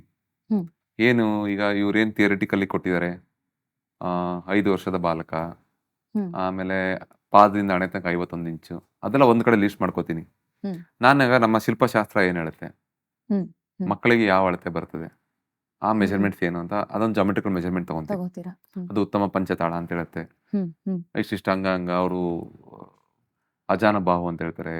ಹಾಗೆ ಎಷ್ಟೊಂದು ಲಕ್ಷಣಗಳ ಬಗ್ಗೆನೂ ನಮ್ಗೊಂದು ಅಲ್ಲಿ ಕ್ಲಾಸ್ ತಗೊಂಡಿರ್ತಾರೆ ಅಯೋಧ್ಯೆಯಲ್ಲಿ, ರಾಮನ ಲಕ್ಷಣಗಳು ಏನು ಅಂತ. ನಾವು ಅದನ್ನ ಸ್ವಲ್ಪ ಇಂಗ್ಲಿಷಲ್ಲಿ ಬರ್ಸ್ಕೊಂಡಿರ್ತೀನಿ ಎಲ್ಲ ಕೇಳ್ಕೊಂಡು. ಒಂದು ನಮ್ಮ ಶಾಸ್ತ್ರ ಏನ್ ಹೇಳುತ್ತೆ, ಆಮೇಲೆ 5 ವರ್ಷ ಮಗು ಅಂದ್ರೆ ಏನು, ಅದರದ್ದು ಲಕ್ಷಣಗಳೇನು. ಅದಕ್ಕೆ ನಾನು ಮಕ್ಕಳ ಜೊತೆ ಬಹಳ ಸಮಯ ಕಳೆದಿರ್ತೀನಿ. ನಾನು ಮೈಸೂರಿನಲ್ಲಿ ಹೋಗಕ್ಕೆ ಮುಂಚೆ 2 ತಿಂಗಳು ಮಕ್ಕಳ ಜೊತೆ ನಾನು ಚಿಣ್ಣರ ಮೇಳದಲ್ಲಿ ಕೂತ್ಕೊಂಡು ಅಬ್ಸರ್ವ್ ಮಾಡಿ ಹೋಗಿರ್ತೀನಿ, ಎಲ್ಲ ನೋಟ್ಸ್ ಮಾಡ್ಕೊಂಡು. ಆಮೇಲೆ ನಮ್ಗೆ ಜಮೆಟ್ರಿಕಲ್ ಮೆಜರ್ಮೆಂಟ್ ಏನೋ ಕೊಟ್ಬಿಡ್ತು ಶಾಸ್ತ್ರ. ಅದ್ರೊಳಗೆ ಭಾವ ಹೇಗೆ ತುಂಬೋದು, ಅದರಲ್ಲಿ ಹೇಗೆ ನಾವು ಈಗ ನೋಡಿ, ಈಗ ನೋಡಿ ನಮ್ಮ ಊರು ನರಸೀಪುರದಿಂದ ಯಾರೋ ಒಬ್ರು ಅಯೋಧ್ಯೆ ಹೋಗ್ತಾ ಇದಾರೆ ರಾಮನ ವಿಗ್ರಹ ನೋಡ್ಲಿಕ್ಕೆ. ಅವ್ರ ಸೇವಿಂಗ್ ದುಡ್ಡು, ರೈತರು ಏನ್ ಕಷ್ಟಪಟ್ಟು ಹೋಗ್ತಾರೆ. ಅವ್ರು ಹೋದವ್ರಿಗೆ ದರ್ಶನ ಕೊಡ್ಬೇಕು ಇವರು, ಅವ್ರು ಡಿಸಪಾಯಿಂಟ್ ಆಗಿ ಬರಬಾರ್ದು, ಅವ್ರಿಗೆ ನ್ಯಾಯ ಒದಗಿಸ್ಬೇಕು ನಾನು. ಬರೀ ನಮ್ದು ಕಮಿಟಿ ಮೆಂಬರ್ಸ್ 14 ಜನ ಸೆಲೆಕ್ಟ್ ಆಗ್ಬಿಟ್ರೆ ನನ್ನ ಪರ್ಪಸ್ ಆಗ್ಲಿಲ್ಲ, ನನ್ನ ಗುರಿ ಅದಲ್ಲ. ಪ್ರತಿಯೊಬ್ಬರಿಗೂ ಅವ್ರಿಗೆ ದರ್ಶನ ಕೊಟ್ಟು ನೋಡಿದ್ರೆ ಅವ್ರಿಗೆ ಒಂದು ಮನಸ್ಸಿಗೆ ಖುಷಿ ಆಗ್ಬೇಕಪ್ಪ, ಅಂದು ನಾ ಇದ್ದೀನಿ ಅಂತ ಅವರೊಬ್ರು ಸಾಂತ್ವನ ಹೇಳೋಂಗಿರ್ಬೇಕು ಅಂತ ನಾನು ಮಾಡ್ಬೇಕು ಅಂತ ಮನಸ್ಸಿನಲ್ಲಿ. ಅದಕ್ಕೆಲ್ಲ ಹೋಮ್ ವರ್ಕ್ಸ್ ಮಾಡ್ಕೊಂಡು ಎವ್ರಿ ಸೆಂಟಿಮೀಟರ್ ಕಲೆ ಮುಖಾಂತರ ವಾಪಸ್ ಕೊಡ್ಬೇಕು ನಾವು ದೇಶಕ್ಕೆ, ಎಲ್ಲೂ ವೇಸ್ಟ್ ಮಾಡಬಾರ್ದು. ಹಂಗೆ ಪ್ರಭಾವಳಿಯಲ್ಲಿ ಅಲಂಕಾರಿಕ ಭಾಗ ಅಂತ ಹೇಳ್ತೀವಿ ನಾವು. ಅದರಲ್ಲಿ ಸೂರ್ಯನ, ಇವರು ವಿಷ್ಣು ಅವತಾರ ಇರ್ತಾರೆ, ದಶಾವತಾರನ ನಾನು ಡ್ರಾಯಿಂಗ್ ಕೊಡ್ತೀನಿ. ಕೆಳಗಡೆ ಭಕ್ತ ಭಾಗದಲ್ಲಿ ಹನುಮಂತ ಗರುಡನ್ ಕೊಡ್ತೀನಿ. ಈ ಡ್ರಾಯಿಂಗ್ ನಾನು ಸಜೆಸ್ಟ್ ಮಾಡ್ತೀನಿ ಕಮಿಟಿಯವರಿಗೆ. ನಾನು ಬರೀ ಪ್ರಭಾವಳಿ ಸಪೋರ್ಟ್ ಸಿಸ್ಟಮ್ ಅಲ್ಲ, ಈ ರೀತಿ ನಾವು ಮಾಡ್ಬೋದು, ಕತೆ ತೋರಿಸ್ಬೋದು, ಕತೆ ಅಲ್ವಾ ಅಲ್ಲವೇ, ಅದನ್ನ ತೋರಿಸ್ಬೋದು ಅಂತೇಳಿ ನಾನು ಕೊಡ್ತೀನಿ. ಅವರು ಅಗ್ರಿ ಮಾಡಿ ಮಾಡು ಅಂತ ಹೇಳ್ತಾರೆ ನನಗೆ. ಅದು ಅಲ್ಲಿಂದ ಶುರುವಾಗಿ ಕಂಪೋಸಿಷನ್ನು, ನಂತರ ಹುಡುಕೋದು. ನಾನು ಹೇಳ್ತಿದ್ನಲ್ಲ, ನಮ್ಗೆ ಗೊತ್ತಿಲ್ಲ, ನಮ್ಗೆ ಹೇಗೆ ಬರುತ್ತೆ ಅಂತ ನನಗೆ ಗೊತ್ತೇ ಇಲ್ಲ. ಮಾಡ್ಕೊಂಡಿದ್ರೆ ಗೊತ್ತಾಗ್ಬಿಡ್ತಿತ್ತು ಇದು ಹೇಗೆ ಬರುತ್ತೆ ಅಂತ. ಮಾಡ್ಕೊಂಡೇ ಇಲ್ಲ. ಅಂದ್ರೆ ಈಗ ನಾವು ಹ್ಯೂಮನ್ ಸೈಕಾಲಜಿ ಓದಿದಾಗ ಏನ್ ಹೇಳ್ತೀವಿ ಅಂದ್ರೆ, ಒಬ್ಬ ಮನುಷ್ಯ ಅವನ ಕನ್ಸಲ್ಲಿ ಕಾಣುವಂತಹ ಮುಖಗಳೆಲ್ಲ ಏನಿದೆ ಅಲ್ವಾ, ಯಾರೋ ಕೆಲವು ಸರಿ ಯಾರ್ಯಾರೋ ನಮ್ಗೆ ಗೊತ್ತಿಲ್ದಿರೋರೆಲ್ಲ ಕಣ್ಣು ಕಾಣಿಸ್ಕೋತಾರೆ, ಅವ್ರನ್ನ ನಾವು ನಮ್ ಜೀವನದಲ್ಲಿ ಎಲ್ಲೋ ನೋಡಿರ್ತೀವಂತೆ. ನಮ್ಮ ಕಣ್ಣು ಅದನ್ನ ಕ್ಯಾಪ್ಚರ್ ಮಾಡಿದ್ರೆ ಅಷ್ಟೇ ನಮ್ಮ ಬ್ರೈನ್ಗೆ ಆ ಮುಖವನ್ನ ತೋರ್ಸೋದಕ್ಕಾಗೋದಂತೆ. ನಮ್ಗಾಗೆ ತಾನಾಗೆ ನಮ್ಗೆ ಕಣ್ಣು, ಮೂಗು, ಬಾಯಿ ಎಲ್ಲ ಬರೆಯೋದಕ್ಕಾಗ್ಲಿ ಕೆತ್ತನೆ. ಅಂದ್ರೆ ನೀವ್ ಹೇಳಿದ್ರಿ ಮಕ್ಕಳ ಜೊತೆ ನಾನು ತುಂಬಾನೇ ಇದ್ದೆ ಹಿಂಗೆ ಅಂತ. ಈಗ ನಾನು ಹೆಂಗೆ ಅಂದ್ರೆ, ಈಗ ಹಾಡಿಗೆ ಬೇಕಾದ್ರೆ ಕಂಪೇರ್ ಮಾಡಿ ನಿಮಗೆ ಒಂದು ಕ್ವೆಶ್ಚನ್ ಕೇಳ್ತೀನಿ. ಈಗ ನಾವು ಹಾಡನ್ನ ಹಾಡುವಾಗ, ಶಾಸ್ತ್ರೀಯ ಸಂಗೀತ ಹಾಡುವಾಗ ನಮ್ಗೆ ನಮ್ದೇ ಆದಂತಹ ಒಂದು ಲಿಮಿಟೇಷನ್ಸ್ ಇರುತ್ತೆ, ಬೌಂಡ್ರಿ ಇರುತ್ತೆ ಹೌದು. ಹಾಡೋ ರೀತಿಯಲ್ಲಿ. ಆದ್ರೆ ಸಾನ ನೀನು ಸಾಥರನೇ ಹಾಡ್ಬೇಕು. ಹೌದು. ಅದನ್ನ ಅಂದ್ರೆ ಗಾ ಅಥವಾ ಮಾ ಮಾಡೋ ಹಾಗಿಲ್ಲ. ಈ ರಾಗದಲ್ಲಿ ಇಷ್ಟೇ ಸ್ವರಗಳಿದೆ, ಇದನ್ನ ಹಾಡಿದ್ರೆ ಹಿಂಗೆ ಹಾಡ್ಬೇಕು. ಆದ್ರೆ ಆ ಕೋಣೆಯನ್ನ ಬಿಟ್ಟು ನೀನ್ ಹೊರಗಡೆ ನಿನ್ನ ವಿಷಯಗಳಲ್ಲಿ ನೀನು ಆಟ ಆಡ್ಕೋಬಹುದು ಅಂತ ಇರುತ್ತೆ.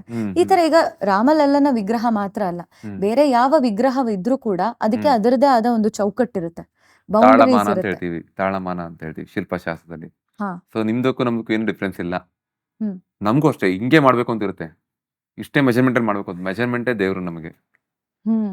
ತಾಳಮಾನ ಅದೇ ಮೆಜರ್ಮೆಂಟೇ ದೇವ್ರಾಗಿರುತ್ತೆ. ನಮಗೂ ಅಷ್ಟೊಂದೇನು ಫ್ರೀಡಮ್ ಇರಲ್ಲ. ಬಟ್ ಆ ಜಾಮೆಟ್ರಿಕಲ್ ಬಾಕ್ಸ್, ಆ ಮೆಜರ್ಮೆಂಟ್ ಒಳಗಡೆ ಭಾವ ತುಂಬೋದು, ನಿಮ್ಮ ಕಲೆ ತುಂಬೋದು, ಅದು ನಿಮ್ಮ ಕೈಲಿರುತ್ತೆ. ಅಪ್ಪ. ಹ್ಮ್. ಅಷ್ಟೇ ಇರೋದು.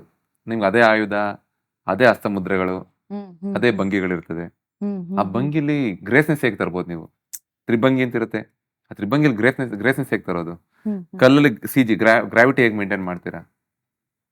ಆ ಮೂಮೆಂಟ್ ಹೇಗೆ ಮೇಂಟೈನ್ ಮಾಡ್ತೀರಾ ಕಲ್ಲಲ್ಲಿ? ಅದು ತುಂಬಾ ಇಂಪಾರ್ಟೆಂಟ್ ಆಗಿರುತ್ತೆ. ಇದು ಪ್ರಾಕ್ಟೀಸ್ ಇಂದ ಬರುತ್ತಾ ಅಥವಾ ಇದು ನಿಮ್ಮಲ್ಲಿ ಇರ್ಬೇಕಾ? ಅದಕ್ಕೆ ಒಂದು ನಮಗೆ ಕಲ್ಲಿನ ಬಗ್ಗೆ ಗೊತ್ತಿರಬೇಕು. ಕಲ್ಲಲ್ಲಿ ನಿಮ್ಗೆ ಒಂದೇ ಅವಕಾಶ ಇರುತ್ತೆ, ಇನ್ನೊಂದು ಅವಕಾಶ ಇರಲ್ಲ. ಯಾವಾಗಲೂ ಕಲ್ಲಲ್ಲಿ ಒಂದೇ ಅವಕಾಶ ಇರುತ್ತೆ. ಕಲ್ಲಿನ ಬಗ್ಗೆ ಗೊತ್ತಿರಬೇಕು. ಹೌದು. ಆಮೇಲೆ ಸಡನ್ ಆಗಿ ಬಂದ್ಬಿಡುತ್ತೆ ಅಂತ ಏನಿಲ್ಲ. ನಿಮ್ ಡೈಲಿ ಪ್ರಾಕ್ಟೀಸ್ ಮಾಡೋಕ್ಕಾದ್ರೂ ಒಂದು ಏಟ್ ಹೊಡಿಬೇಕಾದ್ರೆ ಅದಕ್ಕೆ ಏನು ಅರ್ಥ, ಏನು ಕೊಡ್ತಾ ಇದೀನಿ ಅನ್ನೋದು ನಿಮಗೆ ಗೊತ್ತಿರಬೇಕು. ಈಗ ನಾನೊಂದು ದಿವಸಕ್ಕೆ 5,000 ಹ್ಯಾಮರಿಂಗ್ ಮಾಡ್ತೀನಿ ಅನ್ಕೊಳ್ಳಿ. 5,000 ಥರ ಯೋಚನೆ ಮಾಡಿರ್ತೀನಿ. ಇದು ಹಿಂಗೆ ಹೊಡೆದು ಹಿಂಗಾಗುತ್ತೆ, ಇದು ಕೊನೆಯಲ್ಲಿ ಹಿಂಗಾಗುತ್ತೆ, ಕೊನೆಯಲ್ಲಿ ಫೋಟೋ ತೆಗೆದು ಇದು ಹಿಂಗೆ ಕಾಣುತ್ತೆ ಅಂತ ನನಗೆ ಹೊಡಿಬೇಕಾದ್ರೆ ಗೊತ್ತಾಗುತ್ತೆ. ಸೊ ಅಷ್ಟು ಇನ್ವಾಲ್ವ್ಮೆಂಟ್ ಬೇಕಾಗತ್ತೆ. ನಂತರ ಹೋಮ್ವರ್ಕು, ಡ್ರಾಯಿಂಗ್ಸು, ಶಾಸ್ತ್ರದ ಬಗ್ಗೆ, ಅಳತೆಗಳ ಬಗ್ಗೆ, ಜೊತೆಗೆ ಅನಾಟಮಿ ಬಗ್ಗೆ ತಿಳ್ಕೊಳ್ಳೇಬೇಕು. ಗ್ರಾವಿಟಿ, ಈಗ ನೋಡಿ ತ್ರಿಭಂಗಿ ಹಾಕ್ಬಿಟ್ಟು ಆ ಸೆಂಟರ್ ಆಫ್ ಗ್ರಾವಿಟಿ ಇಲ್ಲ ಅಂದ್ರೆ ಏನಾಗುತ್ತೆ, ನೋಡೋರಿಗೆ ಅವ್ರಿಗೆ ಅಷ್ಟೊಂದು ಯೋಚನೆ ಮಾಡಲ್ಲ. ಏನೋ ಇದು ಸರಿಯಾಗಿ ನಿಂತಂಗೆ ಕಾಣ್ತಾವಲ್ಲ, ಸರಿಯಾಗಿ ಕನೆಕ್ಟ್ ಆಗ್ತಾ ಇರಲ್ಲ, ಅಷ್ಟೇ ಮಾತ್ರ ಗೊತ್ತಾಗತ್ತೆ. ಇಷ್ಟು ಹೋಮ್ವರ್ಕ್ ಇವ್ರು ಮಾಡ್ಕೊಂಡು ಪ್ರಾಕ್ಟೀಸ್ ಮಾಡ್ಬೇಕಾದ್ರೇನೆ ಒಬ್ರು ಒಳ್ಳೆ ಗುರುಗಳ ಜೊತೆ ಅಭ್ಯಾಸ ಮಾಡೋದು ತುಂಬಾ ಇಂಪಾರ್ಟೆಂಟ್ ಅಂತ. ಜೊತೆಗೆ ಪ್ರಾಕ್ಟೀಸ್ ಒಂದ್ ಕಡೆ ಆದ್ರೆ ಇನ್ನೊಂದ್ ಕಡೆ ಫೋಕಸ್ ಅನ್ನೋದು ತುಂಬಾನೇ ಇಂಪಾರ್ಟೆಂಟ್, ಎಸ್ಪೆಷಲಿ ನಿಮ್ಮ ಪ್ರೊಫೆಷನ್. ನಮಗೆ ಫೋಕಸ್ ಒಂದು, ಜೊತೆಗೆ ನೋಡಿ ಈ ಪ್ಯಾಷನ್ ಇದೆಯಲ್ಲ, ಈ ಪ್ಯಾಷನ್ ಅದು ಬೆಳಿಬೇಕು, ಮರದ ರೀತಿ ಬೆಳಿತಾ ಇರ್ಬೇಕು. ನನಗೆ ಗೊತ್ತಿಲ್ಲ, ನಾನು ಸೆಟ್ಲ್ ಆಗ್ತಾ ಇಲ್ಲ, ನಂಗೆ ಮಾಡಿದ್ ಮರ್ತೋಗ್ತಾ ಇದೆ, ಏನು ಮಾಡಿಲ್ಲ ಅಂತಾನೆ ಇದೆ, ನನ್ಗೆ ಖಾಲಿ ಇದೆ. ಇನ್ನ ಈ ಕೊಡೋ ವಿಗ್ರಹದಲ್ಲಿ ಅವ್ರನ್ನ ಹುಡುಕ್ತಾ ಇದೀನಿ, ಖುಷಿ ಇದೆ. ಸೊ ಈ ಮಕ್ಕಳಲ್ಲಿ ಏನಾಗ್ತಾ ಇದೆ, ಕೆಲವೊಂದು ನಾನೀಗ ಅಬ್ಸರ್ವ್ ಮಾಡ್ತಾ ಇರೋ ಯುವ ಕಲಾವಿದರಲ್ಲಿ ತುಂಬಾ ಅವರು ಫೈನಾನ್ಸ್ ಕಡೆ ಜಾಸ್ತಿ ಯೋಚನೆ ಮಾಡ್ತಾರೆ ಅಂತ ಅನ್ಸುತ್ತೆ. ದುಡ್ಡು ಯಾವಾಗ ಹೆಂಗೆ ಮಾಡೋದು ತಗೊಂಡೋಗ್ತಾರೆ, ಏನೇ ವಿಗ್ರಹ ಮಾಡೋದು ವಿಗ್ರಹ ತಗೊಂಡೋಗ್ತಾರೆ ದುಡ್ಡು ಕೊಟ್ಟು. ಆ ಫ್ರೀಡಮ್ನ ಇವರು ತಗೊಂಬಾರ್ದು. ಫ್ರೀಡಮ್ ಹೇಳಿದ್ನಲ್ಲ, ಅವರು ಹೆಂಗಿರೋ ತಗೊಂಡೋಗ್ತಾರೆ, ಇದನ್ನ ಆರ್ಡರ್ ಸಿಕ್ಕಾಯ್ತಲ್ವಾ, ಅದನ್ನ ಮಾಡಬಾರ್ದು. ಅದರಲ್ಲಿ ಇವರು ಇನ್ನೊಂದ್ಸಲ ಏನಾಗುತ್ತೆ, ಒಂದು ಮಾಡ್ತಿದ್ದಾರೆ, ಅದು ಹೆಂಗೋ ಮೂವ್ ಆಗ್ತಿದ್ದಾರೆ, ಮತ್ತೆ ಕಲಿಯೋದಕ್ಕೆ ಅವರು ಸಮಯ ಕೊಡಲ್ಲ. ಅದು ಅವ್ರು ಅಲ್ಲೇ ಉಳ್ಕೊಂತಾರೆ. ಯಾವಾಗ ಹೆಂಗಿದ್ರು ತಗೊಂಡೋಗ್ತಾರೆ ಅನ್ನೋ ಮನಸ್ಥಿತಿ ಬಂದ್ಬಿಡುತ್ತೆ, ಆಟಿಟ್ಯೂಡ್ ಬಂದ್ಬಿಡುತ್ತೆ, ಅಲ್ಲಿ ಅವರು ಸ್ಟಾಗ್ನೆಂಟ್ ಬಂದ್ಬಿಡ್ತಾರೆ, ನಿಲ್ಸ್ಕೊಂಡ್ಬಿಡ್ತಾರೆ. ನಮ್ಮ ಪ್ಯಾಷನ್ ಹಂಗೆ, ನನಗೆ ಏನಾಗುತ್ತೆ, ಎಷ್ಟೊಂದು ಜನಕ್ಕೆ ಪ್ಯಾಷನ್ ಸ್ಟಾರ್ಟಿಂಗ್ ಇರುತ್ತೆ, ಹೋಗ್ತಾ ಕಮ್ಮಿ ಆಗ್ಬಿಡುತ್ತೆ. ಆ ಪ್ಯಾಷನ್ ನಮ್ಗೆ ಹಂಗಾಗ್ಬಾರ್ದು. ನಮ್ಗೆ ಒಳಗೆ ಎಷ್ಟು ಮಾಡೋ ಸೆಟ್ಲೇ ಆಗ್ಬಾರ್ದು ನಾವು. ನನಗೆ ಈಗಲೂ ಅಷ್ಟೇ, ನನಗೆ ಅಯೋಧ್ಯೆ ರಾಮನೆಲ್ಲ ಮುಗೀತು, ಅದು ದಟ್ ಇಸ್ ಹಿಸ್ಟ್ರಿ, ಮುಗೀತು. ನನ್ಗೆ ಅದ್ರ ಬಗ್ಗೆ ಏನಿಲ್ಲ, ನನ್ನ ಕೈಲಿ ಆ ಸಮಯಕ್ಕೆ ಎಷ್ಟು ಮಾಡೋಕ್ಕಾಗತ್ತೆ ಅಷ್ಟು ಮಾಡ್ಕೊಟ್ಟಿನಿ. ಈಗ ನನ್ನ ಗುರಿಯನ್ನು ಅದಕ್ಕಿಂತ ಚೆನ್ನಾಗಿ ಮಾಡಿ ಏನ್ ಕೊಡ್ಬೋದು, ಮಾಡೋದು ನಾರಾಯಣ ಇತಿ ಸಮರ್ಪಯಾಮಿ ಅಂತ ಬಿಡೋದು, ಮುಂದೆ ಬರೋದು. ಅಂದ್ರೆ ನೀವ್ ಹೇಳ್ತಿದ್ರಿ ಪ್ಯಾಷನ್ ಅನ್ನೋದು ಬಹಳ ಮುಖ್ಯವಾಗುತ್ತೆ, ಅದು ಹಾಗೆ ಬೆಳೀತಾ ಹೋಗ್ಬೇಕು ಅಂತ. ಅಂಡ್ ಫೋಕಸ್, ಕಾನ್ಸಂಟ್ರೇಷನ್ ಅನ್ನೋದು ಶಿಲ್ಪಕಲೆಯಲ್ಲಿ ತುಂಬಾನೇ ಏನಂತ ಹೇಳ್ತಾರೆ, ಪ್ರಭಾವ ಬೀರುತ್ತೆ ನಿಮ್ಮ ಜೀವನದಲ್ಲಿ ಅಂತ ಅಂದ್ರೆ ಹೇಳಿದ್ರೆ. ನಮ್ಮ ಕಸುಬು ಏನಾಗಿರುತ್ತೆ, ಅದರಲ್ಲಿ ಯಾವ ಒಂದು ಫ್ಯಾಕ್ಟರ್ ನಿಮ್ಮ ಜೀವನಕ್ಕೆ ತುಂಬಾ ಪರಿಣಾಮ ಬಿದ್ದಿದೆ, ಅದು ಫೋಕಸ್ ಇರ್ಬೋದು, ಕಾನ್ಸಂಟ್ರೇಷನ್ ಆಗಿರ್ಬೋದು, ಅಥವಾ ಏನ್ ಕಲ್ತಿದ್ದೀರಾ ಇದರಿಂದ ನೀವು? ನಾನು 2-3 ಇಟ್ಕೊಂಡಿದ್ದೀನಿ ವಿಷಯನ. ಫಸ್ಟ್, ಎನರ್ಜಿನ ಎಲ್ಲೂ ವೇಸ್ಟ್ ಆಗ್ಬಿಡಲ್ಲ. ನಾನು ಎನರ್ಜಿನ ಎಲ್ಲೂ ಈಚೆ ಆಚೆ ವೇಸ್ಟ್ ಆಗಕ್ಕೆ ಬಿಡಲ್ಲ. ಐ ಮೇಕ್ ಶೋರ್ ಎನರ್ಜಿನ ಒಂದು ಕಡೆ ಅಕ್ಯುಮುಲೇಟ್ ಮಾಡಿ ಅದು ಇದ್ರ ಮೇಲೆ ಹಾಕ್ತೀನಿ. ಎನರ್ಜಿ ವೇಸ್ಟ್ ಆಗೋದಂದ್ರೆ ಏನು, ಬೇಡದಿರೋ ಕೆಲಸ ಮಾಡುವಂಥದ್ದು, ಇನ್ನೆಲ್ಲೋ ಇದು ಮಾಡುವಂಥದ್ದು, ಅದನ್ನ ಆ ಥರ ಮಾಡಲ್ಲ ನಾನು. ಎನರ್ಜಿ ಪೂರ್ತಿ ಒಂದೇ ಕಡೆ, ಹೇಗೆ ಒಂದೇ ಕಡೆ ನೀರು ಬೀಳ್ತಾರೆ ಅಂತ ಕಲ್ಲು ಸಹ ಶೇಪ್ ಆಗಿಬಿಡುತ್ತೆ, ಹಂಗೆ ನಾನು ಎನರ್ಜಿನ ಎಲ್ಲೂ ಹೋಗ್ಲಿಕ್ಕೆ ಬಿಡಲ್ಲ. ಆಮೇಲೆ ನಿಮ್ಮ ಪ್ರಶ್ನೆ ಇನ್ನೊಂದು ನನಗೆ ಮರ್ತಿತ್ತು. ಅದನ್ನ ನಿಮ್ಮ ಕಸಬು ನಿಮ್ಮ ಜೀವನಕ್ಕೆ ಹೇಗೆ ಅಳವಡಿಸ್ಕೊಂಡಿದ್ದೀರಾ, ನಿಮ್ಮ ಕಸಬಿಂದ ಏನೇನೆಲ್ಲ ಕಲ್ತಿದ್ದೀರಾ ನೀವು? ಒಂದು ತಾಳ್ಮೆ ಬೇಕಿತ್ತು ಅದೊಂದು, ಬಟ್ ಎನರ್ಜಿ. ಹ್ಮ್. ಆಮೇಲೆ ಏಕಾಗ್ರತೆಗೆ ಏನು ಮಾಡ್ತೀನಿ ಅಂದರೆ, ನೆಗೆಟಿವ್ ಇನ್ಫಾರ್ಮೇಷನ್ಸಿಂದ ದೂರ ಇರ್ತೀನಿ. ಹ್ಮ್. ಅನ್ನೆಸೆಸರಿ ಮಾತಾಡೋದು, ಗಾಸಿಪ್ಸ್ ಎಲ್ಲ ನಾನು ಅದು ದೂರ ಕೇಳೋಕ್ಕೆ ಇರೋದು. ಇಷ್ಟಪಡಲ್ಲ. ಹ್ಮ್. ಆದಷ್ಟು ಪಾಸಿಟಿವಿಟಿ ಅಂದರೆ ಏನಾದರೂ ಇನ್ಸ್ಪಿರೇಷನ್ ವಿಡಿಯೋಸು ನೋಡ್ತಾ ಇರ್ತೀನಿ, ಯಾರೋ ಸಾಧಕರ ಬಗ್ಗೆ ತಿಳ್ಕೊತಾ ಇರ್ತೀನಿ. ಹ್ಮ್. ಹ್ಮ್. ಪ್ರತಿಯೊಬ್ಬರು ಸಾಧಕರು ನನಗೆ ಸ್ಫೂರ್ತಿ ಆಗಿರ್ತಾರೆ. ಹ್ಮ್. ಹ್ಮ್. ಹ್ಮ್. ಹೌದು, ಅವರು ಅಷ್ಟು ಕಷ್ಟಪಟ್ಟು ನಾನು ಕಷ್ಟಪಟ್ಟು ಮರ್ತೋಗಿದೆಯಲ್ಲ ನನಗೆ. ಹ್ಮ್. ನಾನು ಕಷ್ಟಪಟ್ಟಿದ್ದೆ ಮರ್ತೋಗ್ಬಿಟ್ಟಿದೆ. ಅವ್ರು ಕಷ್ಟಪಟ್ಟಿದ್ದು ನೋಡ್ತಿದ್ದಂಗೆ ಹೌದಾ ಅಷ್ಟು ಕಷ್ಟಪಟ್ಟಿದ್ರು, ಅವ್ರು ಕಷ್ಟಪಡೋಣ ಅಂತ ಮತ್ತೆ. ಹೌದು ಹೌದು. ಸೊ ಎವ್ರಿ ಡೇ ನನಗೆ ಹೊಸ ಹೊಸ ದಿನಗಳಾಗಿ ಶುರು ಆಗುತ್ತೆ. ಹ್ಮ್. ಹ್ಮ್. ನಾನು ಅಷ್ಟು ಮಾಡ್ಬಿಟ್ಟು ನನಗೆ ನೆನಪಿರಲ್ಲ. ಸೊ ಇವತ್ತು ಹೋದ್ರೆ ಕಲ್ಲಿನ ಜೊತೆ 10 ಗಂಟೆ ನಾನು ಕೊಡಬೇಕು ಅಂತ ನನ್ನ ಜೀವನದಲ್ಲಿ ಇಟ್ಕೊಂಡ್ಬಿಟ್ಟಿದ್ದೀನಿ. 10 ಅವರ್ಸ್ ನಾನು ಕಲ್ಲಿನ ಜೊತೆ ಇರಬೇಕು. ಹ್ಮ್. ಹ್ಮ್. ಹ್ಮ್. ನೀವೇನಾದ್ರೂ ಮಾಡಿ ಮಿಕ್ಕಿದ್ದು ಸಿಂಪಲ್ ಆಗಿ. ಅಂಡ್ ನೀವು ಯಾರ ಜೊತೆನೂ ಮಾತಾಡೋದಿಲ್ವಾ ಈ ಪ್ರೋಸೆಸ್ ಅಲ್ಲಿ? ಸ್ವಲ್ಪ ಮಾತಾಡ್ತೀನಿ ನಮ್ಮ ಕೆಲಸಗಾರಗಳ ಜೊತೆ ಮಾತ್ರ. ಹ್ಮ್. ಹ್ಮ್. ಅವ್ರ ಜೊತೆ ಆಟ ಆಡ್ಕೊಂಡು ಹಿಂಗ್ ಮಾಡೋಣ, ಈ ಸಲ ಹಿಂಗ್ ಮಾಡೋಣ, ಹ್ಮ್. ಕೆಲಸ ಈ ರೀತಿ ಮಾಡೋಣ ನನ್ನ ಕಲಾವಿದರ ಜೊತೆ. ಹ್ಮ್. ಹ್ಮ್. ಹ್ಮ್. ಬಟ್ ಈ ಅಯೋಧ್ಯೆ ಆದ್ಮೇಲೆ ಸ್ವಲ್ಪ ಮಾತು ಜಾಸ್ತಿ ಆಗ್ಬಿಟ್ಟಿದೆ ನನಗೆ. ಹಾ, ಅದೇ. ಈ ಇಂಟರ್ವ್ಯೂಸ್ಗಳು ಒಂದಿರ್ಬೋದು ಅಥವಾ ಜನಗಳ ಜೊತೆ ಈ ಒಂದು ನನ್ನ ಜರ್ನಿನ ಸ್ಕಲ್ಪ್ಟರ್ಸ್ ಲೈಫ್ ಹೇಗಿರುತ್ತೆ ಅಂತ ಆ ಜರ್ನಿ ಶೇರ್ ಮಾಡ್ಕೊಳ್ಳೋದ್ರ ಬಗ್ಗೆ ಇರ್ಬೋದು. ಖಂಡಿತ. ಅದು ಸ್ವಲ್ಪ ಈಗ ಮಾತಾಡ್ತಾ ಇದ್ದೀನಿ. ಹ್ಮ್. ಬಟ್ ನಾನು ಆದಷ್ಟು ಮಾತಾಡೋದು ಕಮ್ಮಿ, ಕಲ್ಲಿನ ಜೊತೆ ಜಾಸ್ತಿ ಖುಷಿಯಾಗಿರ್ತೀನಿ. ಒಬ್ರು ಬುಕ್ ಬರೀತಿದ್ರು ಒಬ್ರು ನನ್ನ ಹ್ಮ್. ಬಗ್ಗೆ.